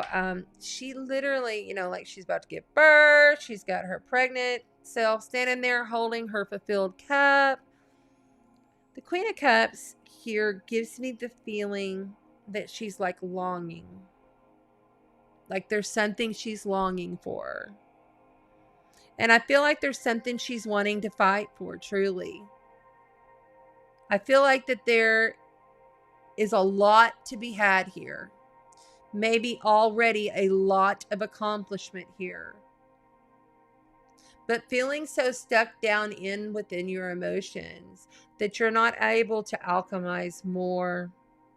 And a lot of people want what you got. You got backup. You have people who are very loyal to you. But somebody's stealing something. I don't know why stealing keeps coming up for me tonight. I feel like somebody's stealing something. And it all has to do with the way the cycles are falling. We live in a world full of cycles. Cycles is what makes the world go round, truly. Like, okay, so the Wheel of Fortune is like the cycles, okay? And each one of these is depicted by the fixed energies. Fixed means you stand your ground. You can count. People can count on you. You do what you say what you mean, no matter what. Sometimes way too direct, sometimes right in their face a little more than you probably should be. But you know what's right and you know what's wrong, and you do the right thing every time that you possibly can, you know? And I feel like something you're having to fight for, Scorpio. I keep getting, you're getting blocked within your law of attraction. So we emit a frequency, and the frequency we are sending out that begins in our heart is what we receive in, is what I'm feeling. There's something beautiful here to fight for, though. And just know that this is like a karmic lesson. Yeah, here is the King of Swords. That's air signs, Libra, Gemini, Aquarius. But in this, you have a king and a queen now. So I feel like this is very much a Scorpio couple. And I feel like this is like something y'all been real successful at. And he's very much in his knowing. He's smart. He knows his shit. Works real hard. Super balanced. Super fair. You know, he may have his quirky awkwardness here and there. You know, like he has his own little thing going or whatever. But I feel like y'all are going to stand and fight for what is yours, period, no matter what. And the best way to get it, Scorpio, is to alchemize it by sending out your frequency of love. Drop the lack, even, you know, because you know you don't have the lack. But if you're holding any kind of lack mentality, and lack mentality can be anything. Like, you may have a ton of money in the bank, but you feel lack mentality because you're overweight. You know what I'm saying? Or it could be whatever. So I feel like there's something there. Some kind of communication's coming into you, or you're communicating with someone else to drop that lack mentality. Y'all have everything you need. Just know that whatever this is that you're having to stand up and fight for, even though it's been very hard and emotional, this King of Swords is telling me you'll be triumphant. Everything will be fair and just. I'm just looking on the bottom here. Okay, so the Ascendant. This is a good card for us, Scorpio. The Ascendant. This is the outlook. Like I told you, you want to know your Ascendant or your rising sign, okay? Because this is how people perceive you. This is how you project yourself out a lot of the time. It's like, a lot of time you go, oh, that horoscope didn't make any sense about me. Well, it's because your Ascendant is the sign that you project out and people perceive a lot of the time. Not every time, but majority of the time. Worldview, your mission statement, your expression, effect, your role, the mark, your attitude, your outer self, your point of view, body image, aura, likeness, approach, impact, and first impressions. Whoever this is for, and if this is really hitting your heart, I want you to make absolutely with 150% certain that you go to astrograph.com or go to any astrology website and do your birth chart and find out your ascendant. I think there's going to be a special golden key to this situation, this whole situation here that's going on, that's written somewhere in your ascendant. So go look that up if you don't know your ascendant. I really feel that's important. And the Queen of Cups, that comes, you know, that's popping right on back up. The Queen of Cups, you are the epitome of deep emotions. You know your emotions. You know how to rule them. You know how to control them. You know how to stuff them down. You know how to release them. You know everything about emotion. Deep, dark, intense emotions. You know about this.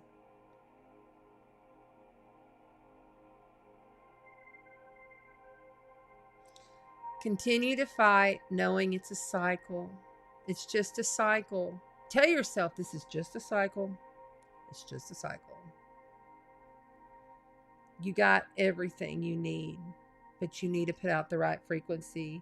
Stand your ground with whomever this is that you're fighting with, and listen up for the communication. And I really feel like you're going to get a communication through the ascendant. Like when you go look it up and you read what it's all about, you're going to be like, oh, that makes so much sense.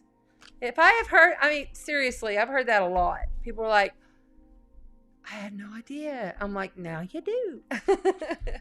So thank you so much, Scorpio. Now we're on to Sagittarius. Sagittarius, my fire, adventurous, beautiful Sagittarius. I love Sagittarius. Okay. My cards. We're going to switch it on up now. I'm going to give these one last shuffle so that when we switch it up next time. You're welcome, Pamela. Oh, thank you for the confirmation. That's great. Hey, Grace. I just did Scorpio. Thank you. If you didn't catch it all from the beginning, you can rewind on YouTube. I don't know if you can rewind on Facebook or not. There's Denny, the Sagittarius in the house. Oh, Sagittarius, with the south node of the moon in your sign, you have been going through it for a year and a half. When the nodes come into your sign for 19 months, and they move backwards and make you start at the end, it's difficult. Very difficult.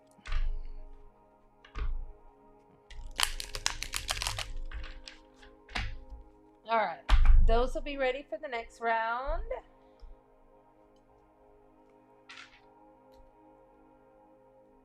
Okay.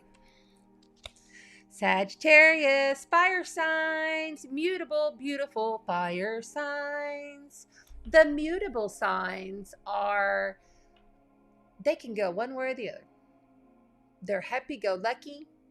They are very easy to get along with. Like, they can pretty much go here or go there. They get passionate about stuff they get passionate about, though, these Sagittarians, I'm telling you.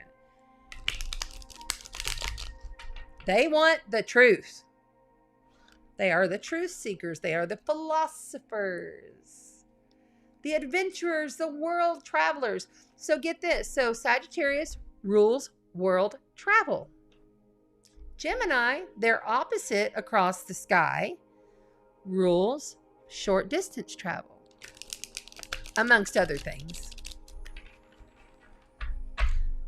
And just about the time we started getting all these travel restrictions not too long ago, that's when the South Node, which is what we are releasing as a collective, as a humanity, what we release, what we're moving away from, what we're learning and integrating and coming and overcoming.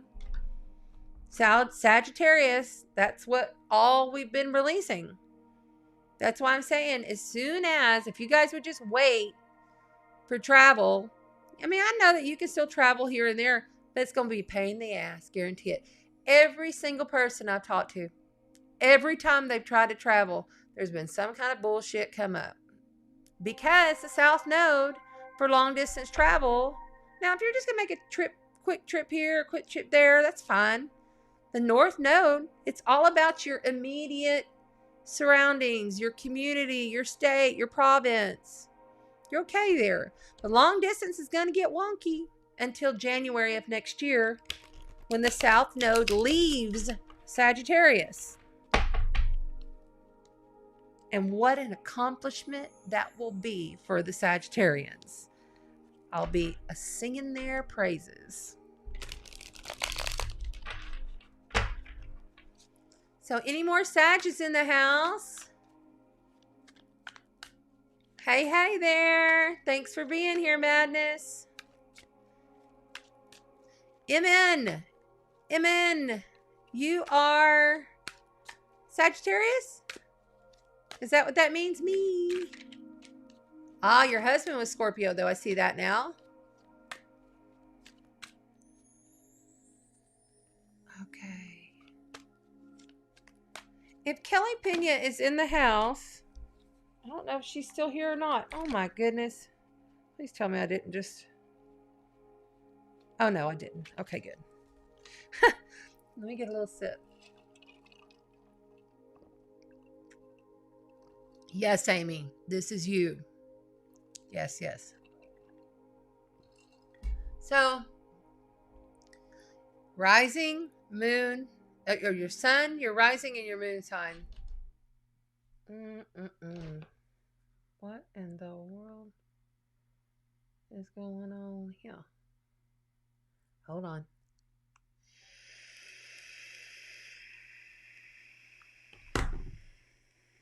Stand by. What the? I swear this thing just decides to do whatever it wants to do. Have y'all been having electronics acting strange with Jupiter expanding Pisces, which Pisces is like, I call them pure spirit incarnate.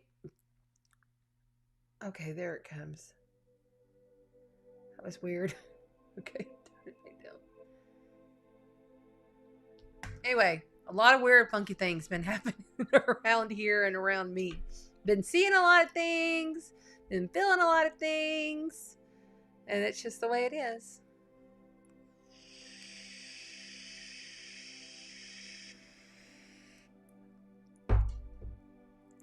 So I have this little girl I'm going to share. I have this little girl spirit that lives with me, and her name is Lucy. And she's a child, I'd say about 7 or 8 years old. And she told me when Landon moved in, she says, I like him. He's dirty. And I went, what? And then poof, she was gone. It was like just quick, that quick, because it happens that quick. And I thought, what the heck?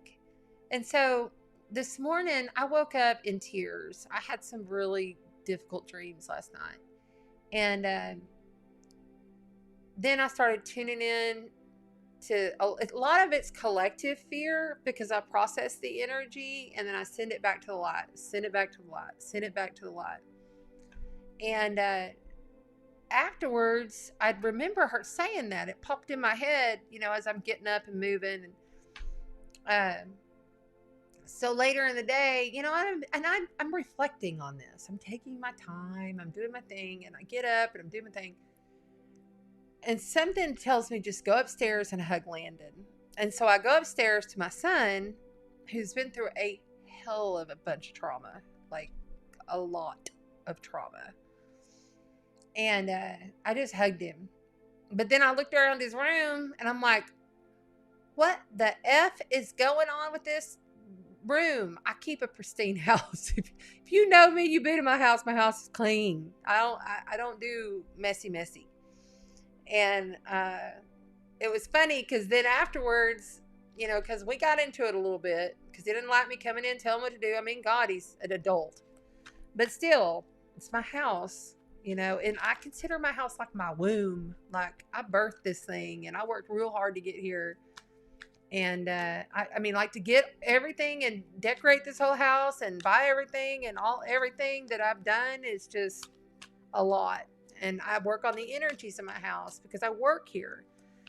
And and I knew it. I could sense it. And she'd said it like a day or two before. I like him. He's dirty. And I thought, what the hell's that mean?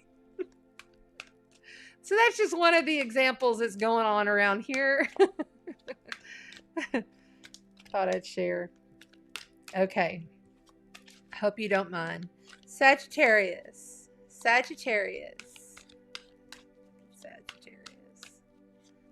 I keep seeing my dearly departed husband, who is a Sag. My sacred union partner. We weren't officially married, but we did a little ceremony on the beach by ourselves.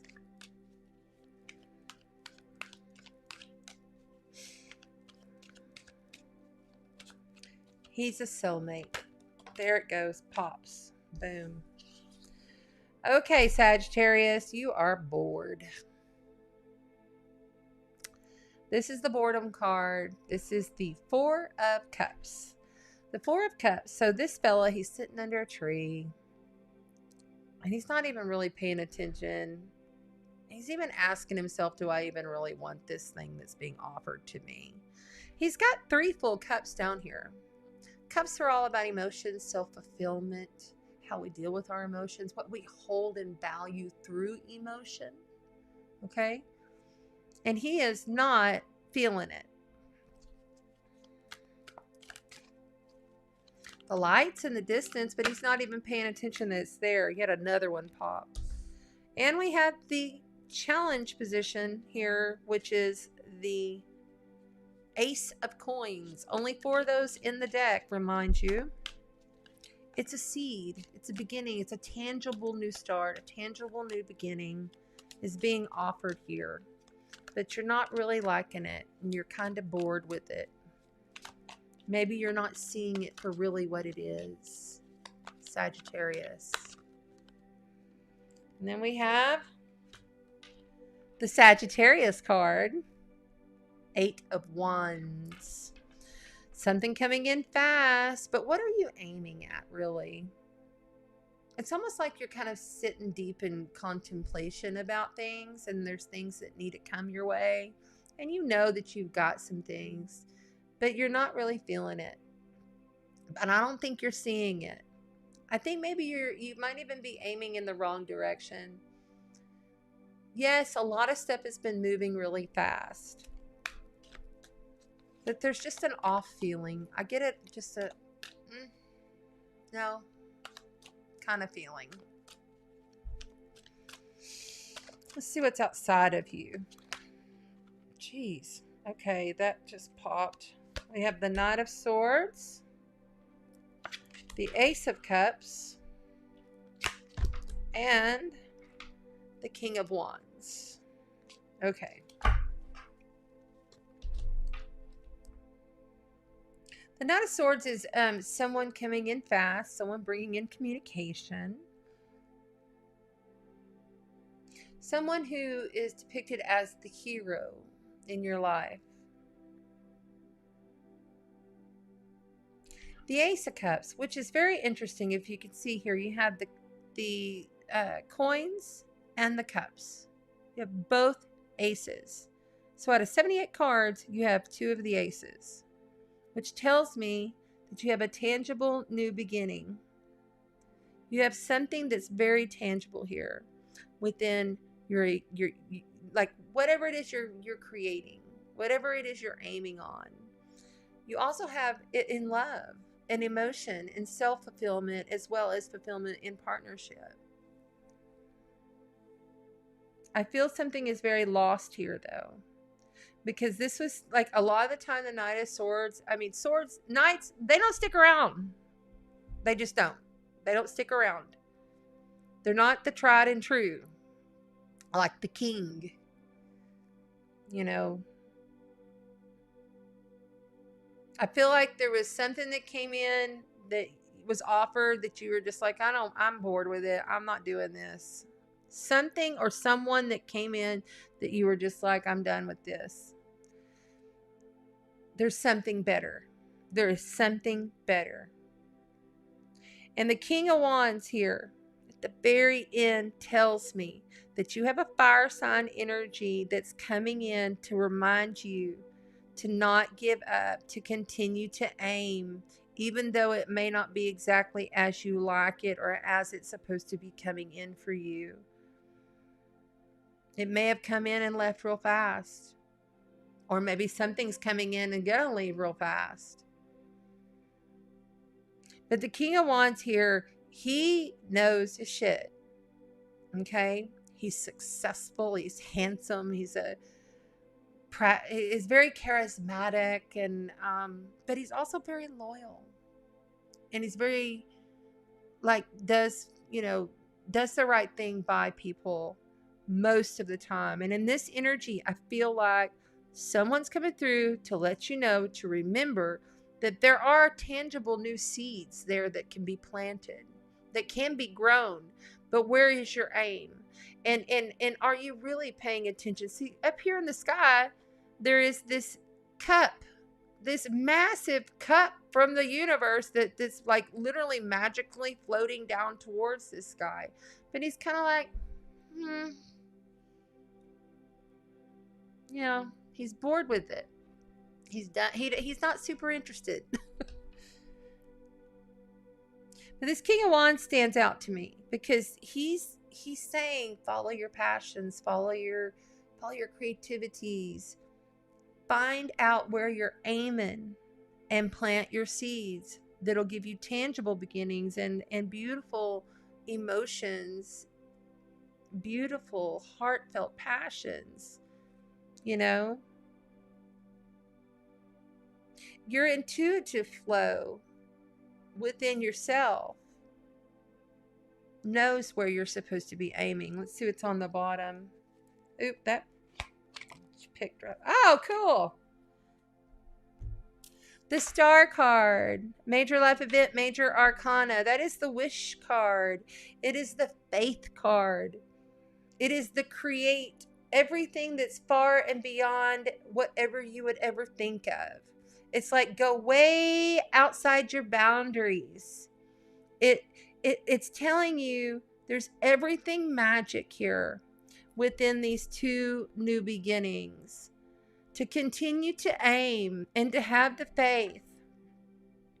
There might be communication or someone come in and out that's quick in and out. And maybe that's what kind of confused you. But the star card here, which is in representation of Uranus, which is the great awakener, the shake things up, rules electricity, rules thunderstorms and lightning, represented by the star, the Aquarius, the Aquarian.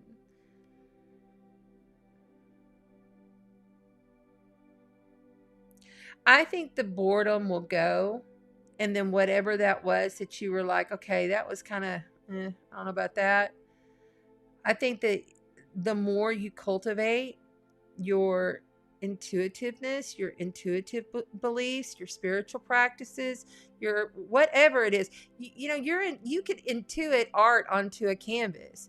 You can intuit a video, whatever your creative thing is.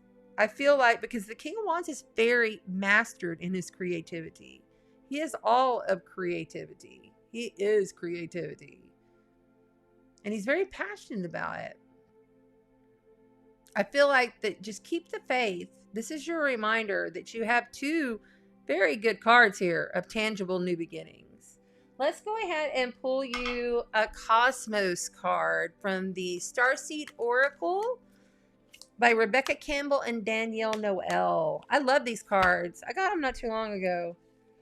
They're very simple, but they're beautiful.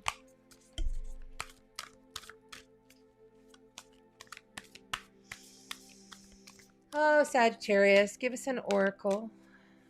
Clarification, information, please. Sagittarius. There it is. Right there.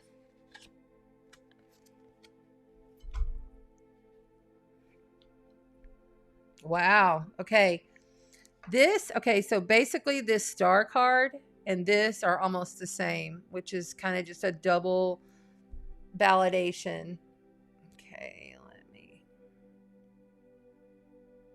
I'm gonna bring it up a little and then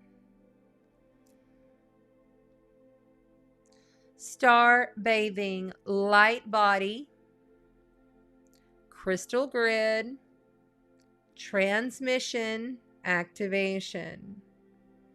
There is so much coming in for you right now, Sagittarius.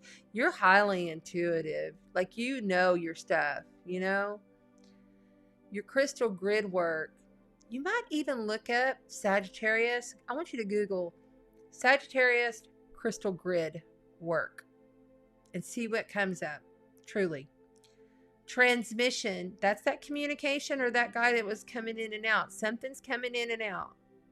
There's an intuitive, maybe even telepathic flow that's coming in and out with someone else. That's on, oh my God, my head's itching now. On this side.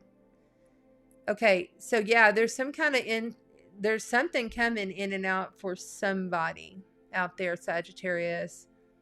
You're being very heavily activated, as we all are. Whether we realize it or not, we're all being activated during this time period. We're coming up to the Lionsgate portal 8-8. So that energy is opening. But I think that's a beautiful message for you. I'm happy with Sagittarius's read today. I hope you are too, Sag. Let's move on. We're going to head on to the Cappies. Yes, beautiful, lovely, dutiful, never give up Capricorns. And by the way, I believe all Capricorns need a big pat on the back, seriously, because they've been through it. And they, thank God, they still got Pluto in Capricorn right now, because this world would be falling apart if Pluto was already going into Aquarius with all the other stuff going on. Any Capricorns here? You're welcome. You're welcome. I'm glad that helped.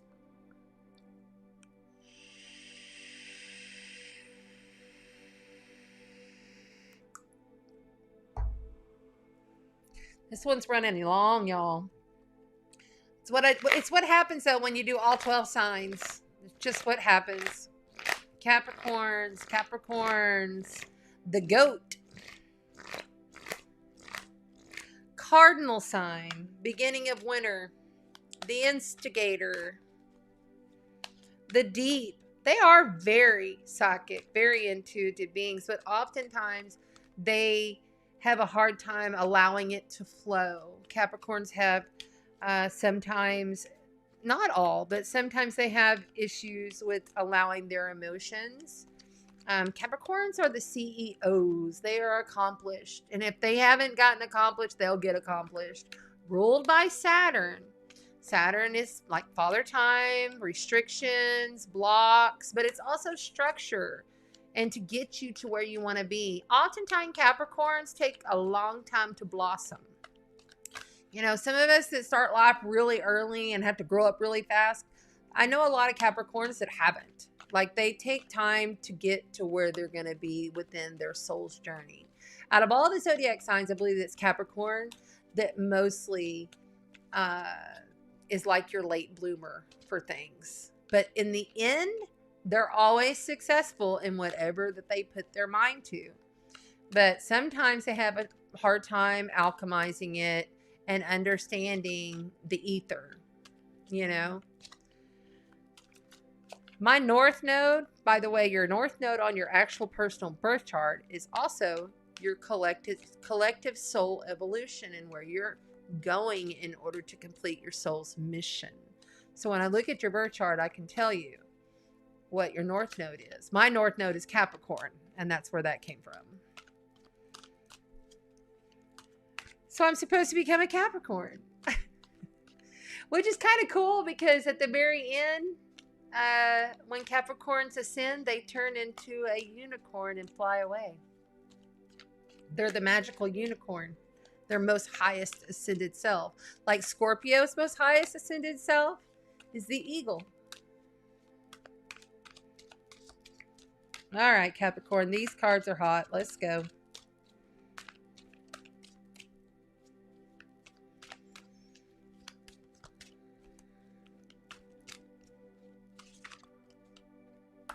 Goodness. That thing flew. All right. We have the Two of Coins, balancing and juggling a lot of tangible things. This could be at work, home, relationship, whatever it is that you are doing. You're juggling a lot. You're looking at the dualities, going back and forth, this and that, this and that, this and that. I see a this and that energy with this Capricorn. You know, the King of Wands is wanting to show up a lot tonight, which I'm not surprised. We're in Leo season, and the King of Wands is Leo energy. So that's quite interesting. You might have a Leo rising there, but it's the sign of, you know, getting it together. So your challenge is to get it together. Get it together, Capricorn. What the... Oh, it's so funny. Thank you in the replay, by the way, for being here, Capricorns. I appreciate you. And we have the Ten of Wands. Oh, my goodness. Oh, my goodness.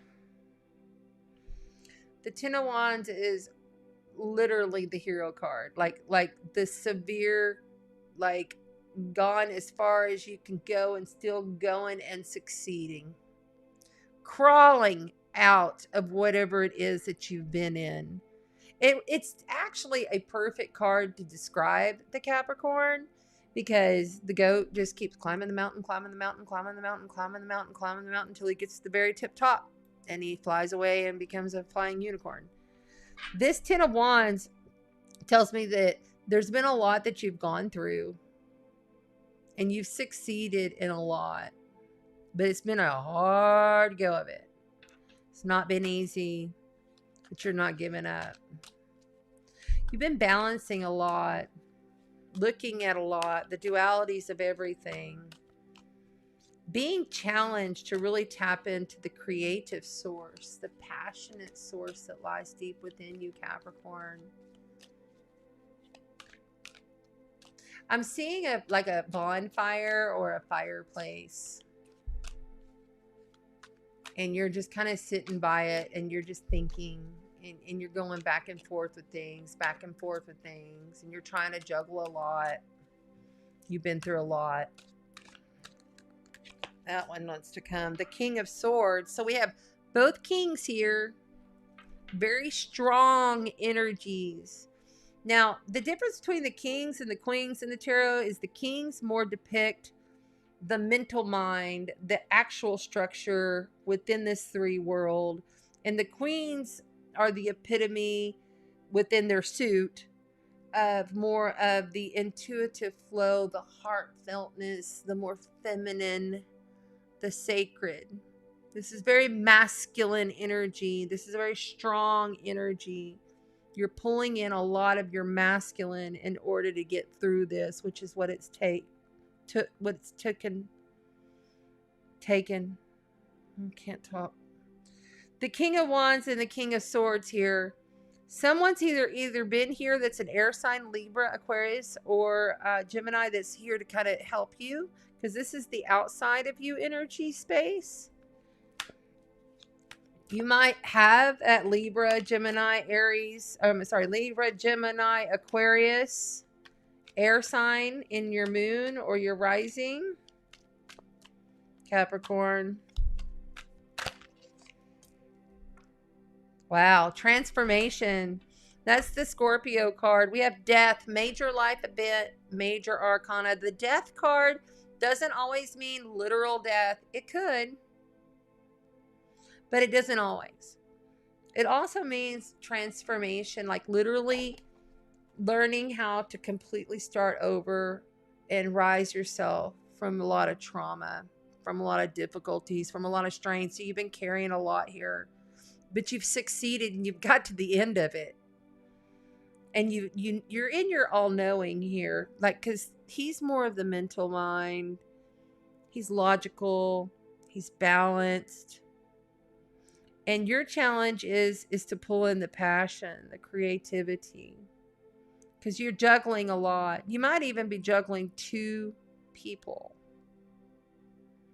But there's going to be some kind of transformative process, and there will be growth from this.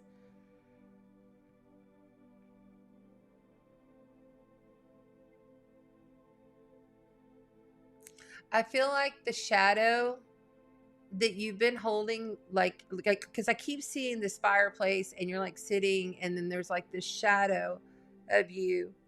My nose is itching, so it might have something to do with money. But I feel like there's a shadow coming through.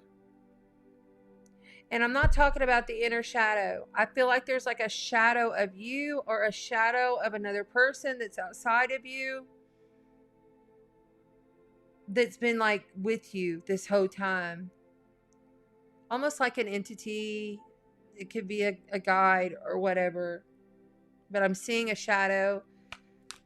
I know there's transformation going on here. Big time. With a lot of stuff. But you're in your headspace about it a lot. And the outcome is major life event, major arcana, the Star card. Dang, and I shuffled the heck out of these again. There it is. That always happens. Always start to get like a theme of the night. So the Star card is the perfect wish come true. It's all going to be all right. It's like the faith.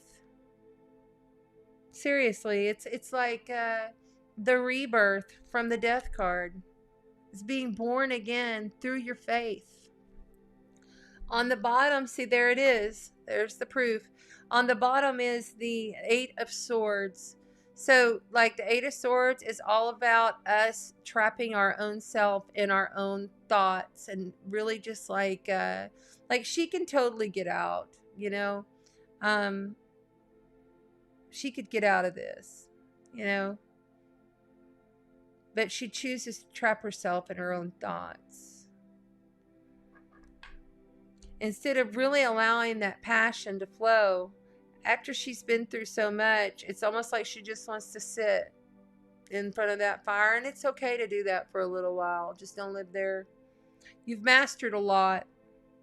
You have someone else here that's wanting to help you master, Capricorn.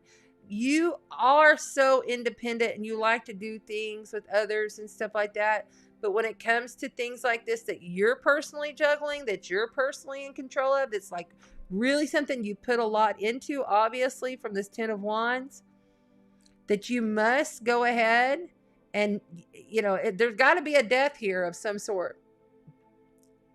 Something's got to change. Something's got to transform in order for everything in this universe to be given to you that you have been working so hard towards. But stop the juggling. There's no reason for juggling it. Like, it's like back and forth, back and forth, back and make a damn choice. And this right here tells me stop thinking back. Like, I see a lot of like mind chatter with this card. Yeah, Knight of Swords, in and out, in and out, in and out. Communication. Maybe somebody else is giving you a lot of mind chatter here. All right, I'm going to pull one of the cosmic cards for you.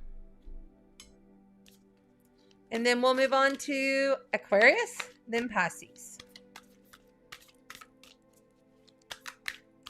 Now, what do we have for clarifier for the lovely, lovely Capricorns working so hard? Okay. Wow. Okay, so you got the great severing, Mars energy, the great severing, anger, conflict, softening to love. So the back and forth, back and forth, back and forth, worried about stuff, back and forth with the two kings and all of that stuff. You've got to cut it. Mars is the ruler, ancient ruler of Scorpio. Okay? That's fire energy. From Mars going into a water sign. Mars is the actual ruler of Aries. They changed it back in the day when Pluto came around in the 90s. And they gave it to Scorpio because Scorpio is so deep and far out there and the planet of power. And then they moved Mars on over to Aries. So Mars and Aries is the instigators, the fire that burns within you to move on things. You also, it charges your emotions to get angry and to fight. I mean, God, it rules war.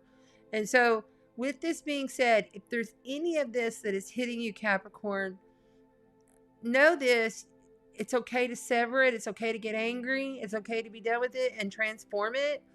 But then don't forget to soften to love. I love that. I love that that ends your reading, Capricorn. Soften to love. So important.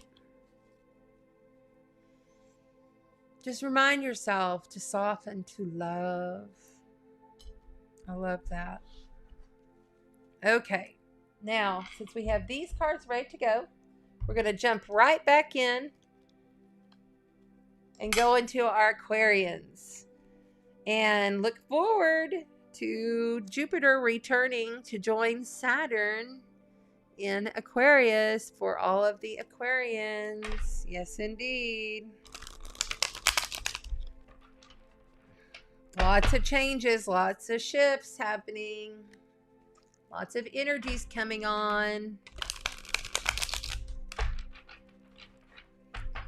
So who's Aquarius in the chat? Anybody? Do we have any Aquarians here? Jerry Lynn, are you Aquarius?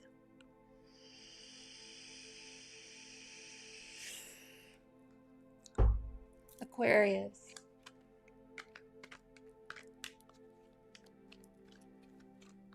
Yay!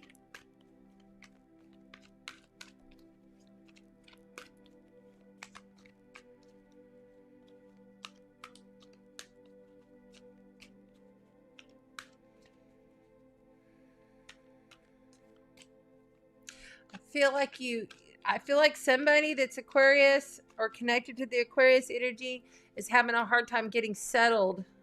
I keep hearing I have a hard time getting settled. Hard time getting settled. Vicky, Aquarius, and Tina. Yay! So awesome. We're on Aquarius. Awesome to have y'all here. I feel like somebody's having like kind of anxiety. I have a hard time getting settled on anything. And then, oh shit, here we go. Four of Swords. So this is taking a rest, understanding that you still have a ways to go. It's air sign, which is intellect, communications, thought. But this guy's tired. He's been through a battle. He's found a haven, you know. He also holds a lot of pride, and he's protecting his heart. Let's keep going. What's the challenge for the Aquarians?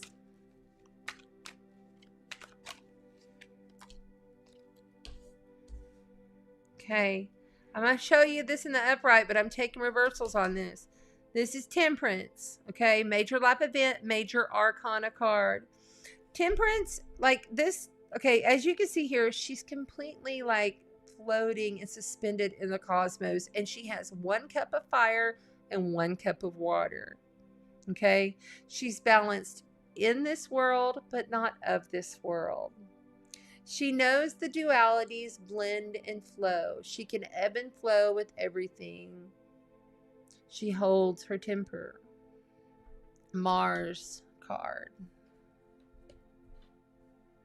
Mastering, softening to love. In reverse, the challenge is to do that, period. Because obviously, through the rest, you're not balancing and softening to love. Needing to understand that you can alchemize while you rest and not to stress while you rest. I mean, like, the anxiety has got to give. Somebody's anxious. All right, so we have the Four of Pentacles. The Four of Pentacles. I'm trying to move this back so they there. Hello. Okay. And we have the King of Cups. We're going to keep going, they say. And the Nine of Pentacles. And the Five of Cups, but it came out in reverse. But I'm going to show it to you so you can have a look at what the picture is saying to us. Okay, Aquarius. The Four of Pentacles is that hold on to everything energy. The Four of Pentacles has things lined out. Like they have plenty to give, plenty to offer. It doesn't have to be just money. It could be, it is money, but it could also be what you hold and value. Okay? But you're holding on to dear life. You don't really want to share. You may not even want to share what's going on up here because of this Four of Swords is telling me that you're truly needing this rest, but your mind is all over the place as you rest. Rather than just allowing yourself to rest, you're still going back and forth, back and forth. And you're not balancing the flow. You're not balancing the intuitive flow like you should. This King of Cups is outside of you. So there may be somebody there that's really solid in their intuitive emotions. Someone that's really solid and grounded within their knowing of self and higher consciousness, or anything that you're trying to figure out here. Anything that you're becoming anxious about. Things that you have been fighting for. There's a King of Cups here. It could be a Scorpio. It could be a Pisces. It could be Scorpio, Pisces, Cancer. This energy has their shit together and can offer help. And I feel the reason why I really feel like this is a real person that's outside of you that can offer you help is because of this Nine of Pentacles here. Now, the Nine of Pentacles protects this woman. I mean, she's a falcon trainer. Okay. So she's trained this falcon and she's mastered it all on her own, by herself. Like, that's like the epitome of you doing whatever it is you do in life and mastering it. This guy's going to help you. This female's going to, male, female, whatever, is going to help you to get there. Help you to balance the flow. Help you to understand that it's okay to let go. Okay? Now, the Five of Cups, if you look at the Five of Cups, this guy, this is the complete grief, very much just disappointed, can't go on, cannot deal, heartbreak, hurt, pain, fear card, giving the fuck up. Okay? But the problem is here is he sees these three, 1, 2, 3 that are still there. All right, 1, 2, 3 that are still there. I'm sorry, my bad. 1, 2 that are still there, and then the 3 cups that have spilled over. He's got his back turned, so he doesn't really see them there. So it's like something is missing. There's all this fruit in the background. The sun is, rising again, but it's just given up. It's just enough, right? But because this came out in a reverse, this tells me you are, and this is the outcome card, that you are not going to give up, that you are going to continue on, that you are fighting for what you believe, that you are going to master whatever it is, and to continue to have faith in yourself once you've let go and you've given yourself some rest here, to understand the challenge is to get into that intuitive flow, to know that you can do anything. And there's a King of Cups. Look for a King of Cups. There's a King of Cups outside of you that's going to help you. Okay, yeah. This came out upside down. This is the 9 of Wands on the bottom of the deck. The 9 of Wands, it's normally the card of the guy that just keeps on pushing. He knows he's almost there. He just got to get across that line. He got to get to that castle and he can be done. And he'll have succeeded in all of his events in life.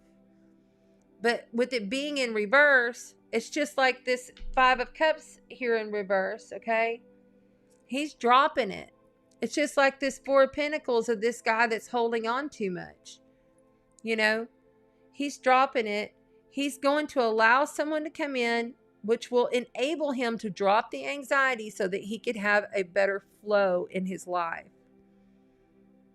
Don't keep pushing so hard on yourself to try to get there. I feel like I keep hearing you don't have enough help. Like you need some help. You need some outside help.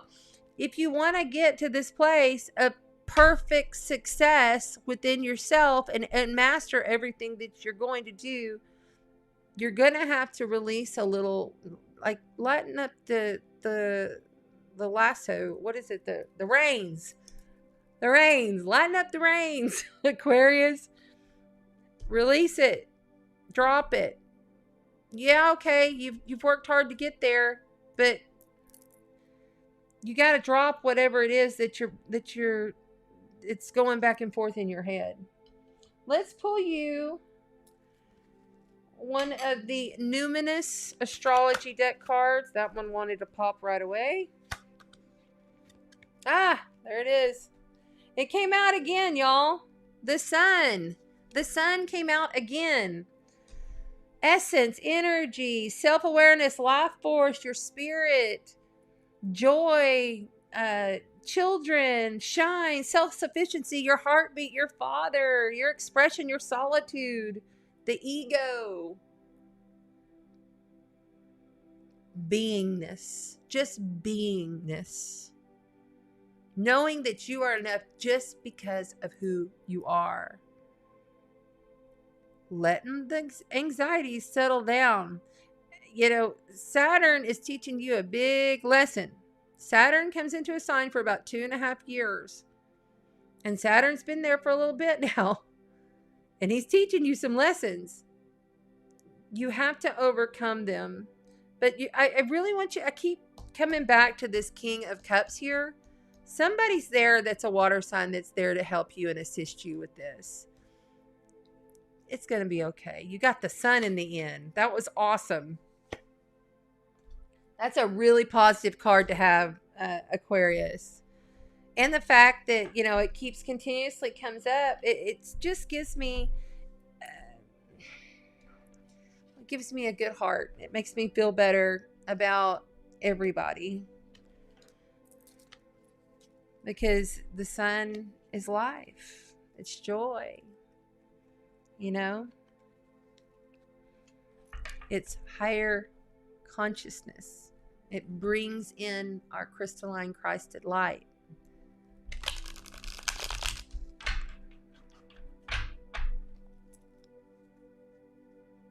Oh, wonderful, Amy. I'm glad that that resonated. Colette, thank you. Thank you for that. Oh, Tina, thank you. I appreciate, I hope that it helped you. I really, truly do. I don't sit here for almost 2.5 hours, or what is it, more now? Just, I love doing this. It's a service. And right now, with so much action happening in Virgo, it's about being of service, you know?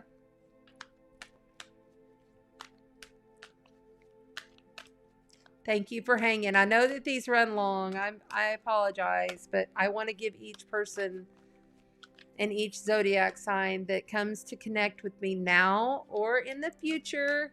If you're a time traveler, I love you, time travelers on the replay. I do. It's fun. You're welcome. Okay. We are moving on to not last and not the least, the most powerful spirit incarnate, Pisces. Oh, the Pisces. You know, my 5th house is Pisces, so that's how I have fun. You ever think about that, fellow Scorpios? Yeah, Pisces. Intuitive flow, pure spirits incarnate. Like literally, a lot of Pisces have a hard time being in the body, staying in the body, focusing in the body.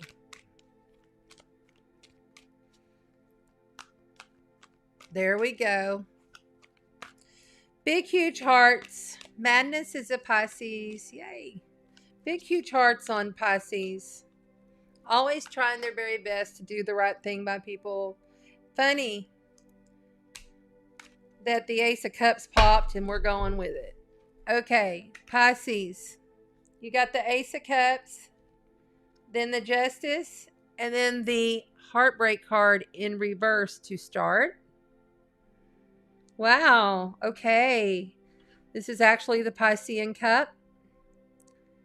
Right next to the Justice Cup, major life event, major arcana card, the Justice card. Coming out of that heartbreak, but there's been some definite heartbreak. There's been some definite stuff that's been difficult. Just remember, the 3 of Swords is about your mind. And I see someone going like this. Oh, like that. 3 of Swords is about your mind, Pisces. It's well,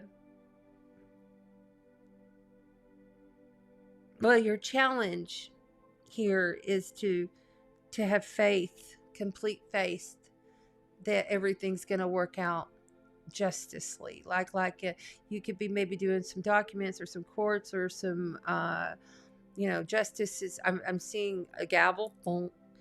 So that means something's happening that you're like coming out of. The Ace of Cups here is a brand new emotional fulfillment seed. A water seed. And they're saying just go here. Okay. We have a Knight of Pentacles in reverse. The Knight of Pentacles in reverse. Okay, so I'm going to turn this upright. Remember, Knights, they come in and come out carrying information or to save the day, okay? But the Knight of Pentacles is the slowest knight of them all. He's methodical. He's He really takes his time. It's very precise. But this being in the reverse tells me something's going to happen quick. With whatever this is, okay, so whatever this new emotional beginning that you have to have complete faith in the justice system that gave you heartache, that you're coming out of, that you're going to be okay. Like you're coming out of it. But it's going to happen fast. Be ready. I mean, it's going to happen fast. That fell. Yeah, the Hierophant. The Hierophant can also like be in representation of like companies or estates or big, you know, it can be like the organizational structure. But it, you know, it's obviously a church, religious deities, spirituality, consciousness awakening through your spiritual beliefs. I feel like something really good is coming in to say, yes, you're okay. I mean, like literally this is going to be good. And it's happening very quick. It's going to make you very fulfilled if you continue to water and cultivate this through being just. Not just justice, but to be just.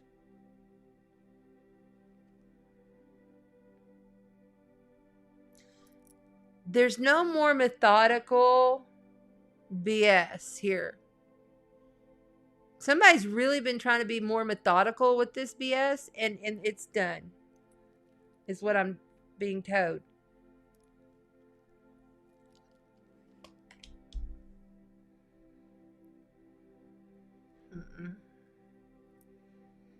Nope.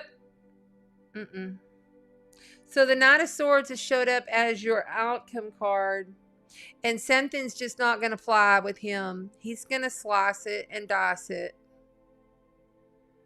I'm kidding. The Knight of Swords is coming in quick after this information comes in. And he's slicing and dicing it with his sword. And then he's out. Because it's all wise. It's all in the knowing. It's already written. It's already written. Pisces, it's already written. Yeah, whatever this is, it's already written. It's a done deal and it's going to happen fast. Keep your faith. 5 of Cups in reverse. This came out again in the exact position. The 5 of Cups in reverse, getting over the heartache, picking up the 2 cups that are behind you, picking up what you have, taking what is just, and getting your share and losing the heartache and starting again with a brand new, wonderful emotional fulfillment seed. Keeping your faith and moving on, possibly even traveling on, traveling on. Get the fuck up out of there once it's done. Because you got some good stuff coming your way. You just got to keep watering that seed to become fulfilled. Keep your faith. Okay, so let's take one of the numinous cards. And I'm really for Pisces, I'm really going to shut this down for you good. Because I feel really good about this. I feel like it's just, but it's not just like just in the process, even though it is. But this will feel just. Like your heart will feel like, okay, I'm good with this.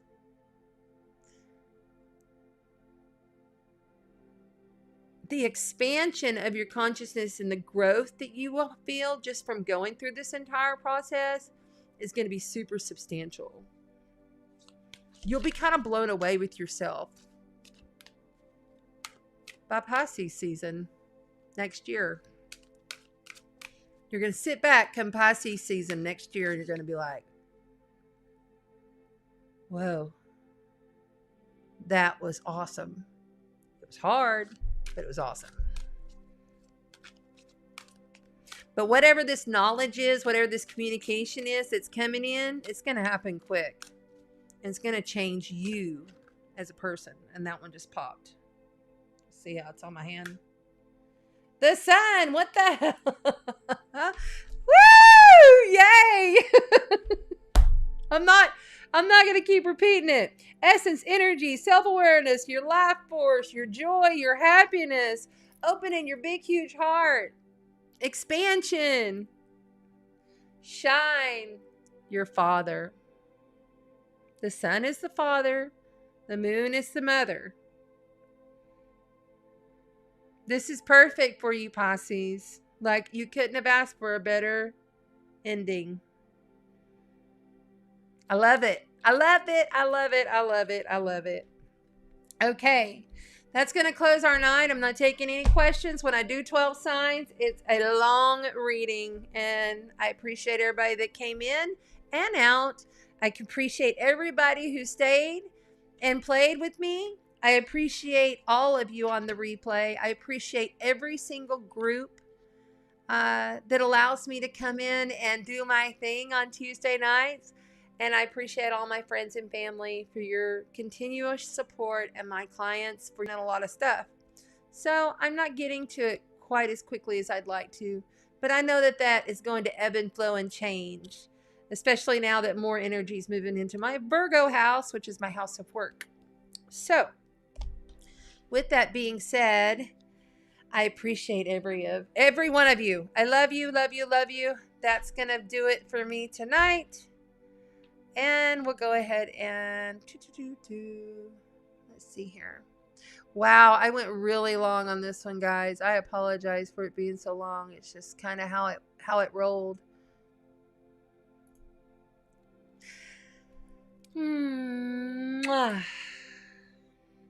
Have a beautiful night. Have a beautiful week. Have patience. Be the observer. Remember that you are the God spark. Walk in the light. Spread the sparkle. Thanks, guys. Till next time.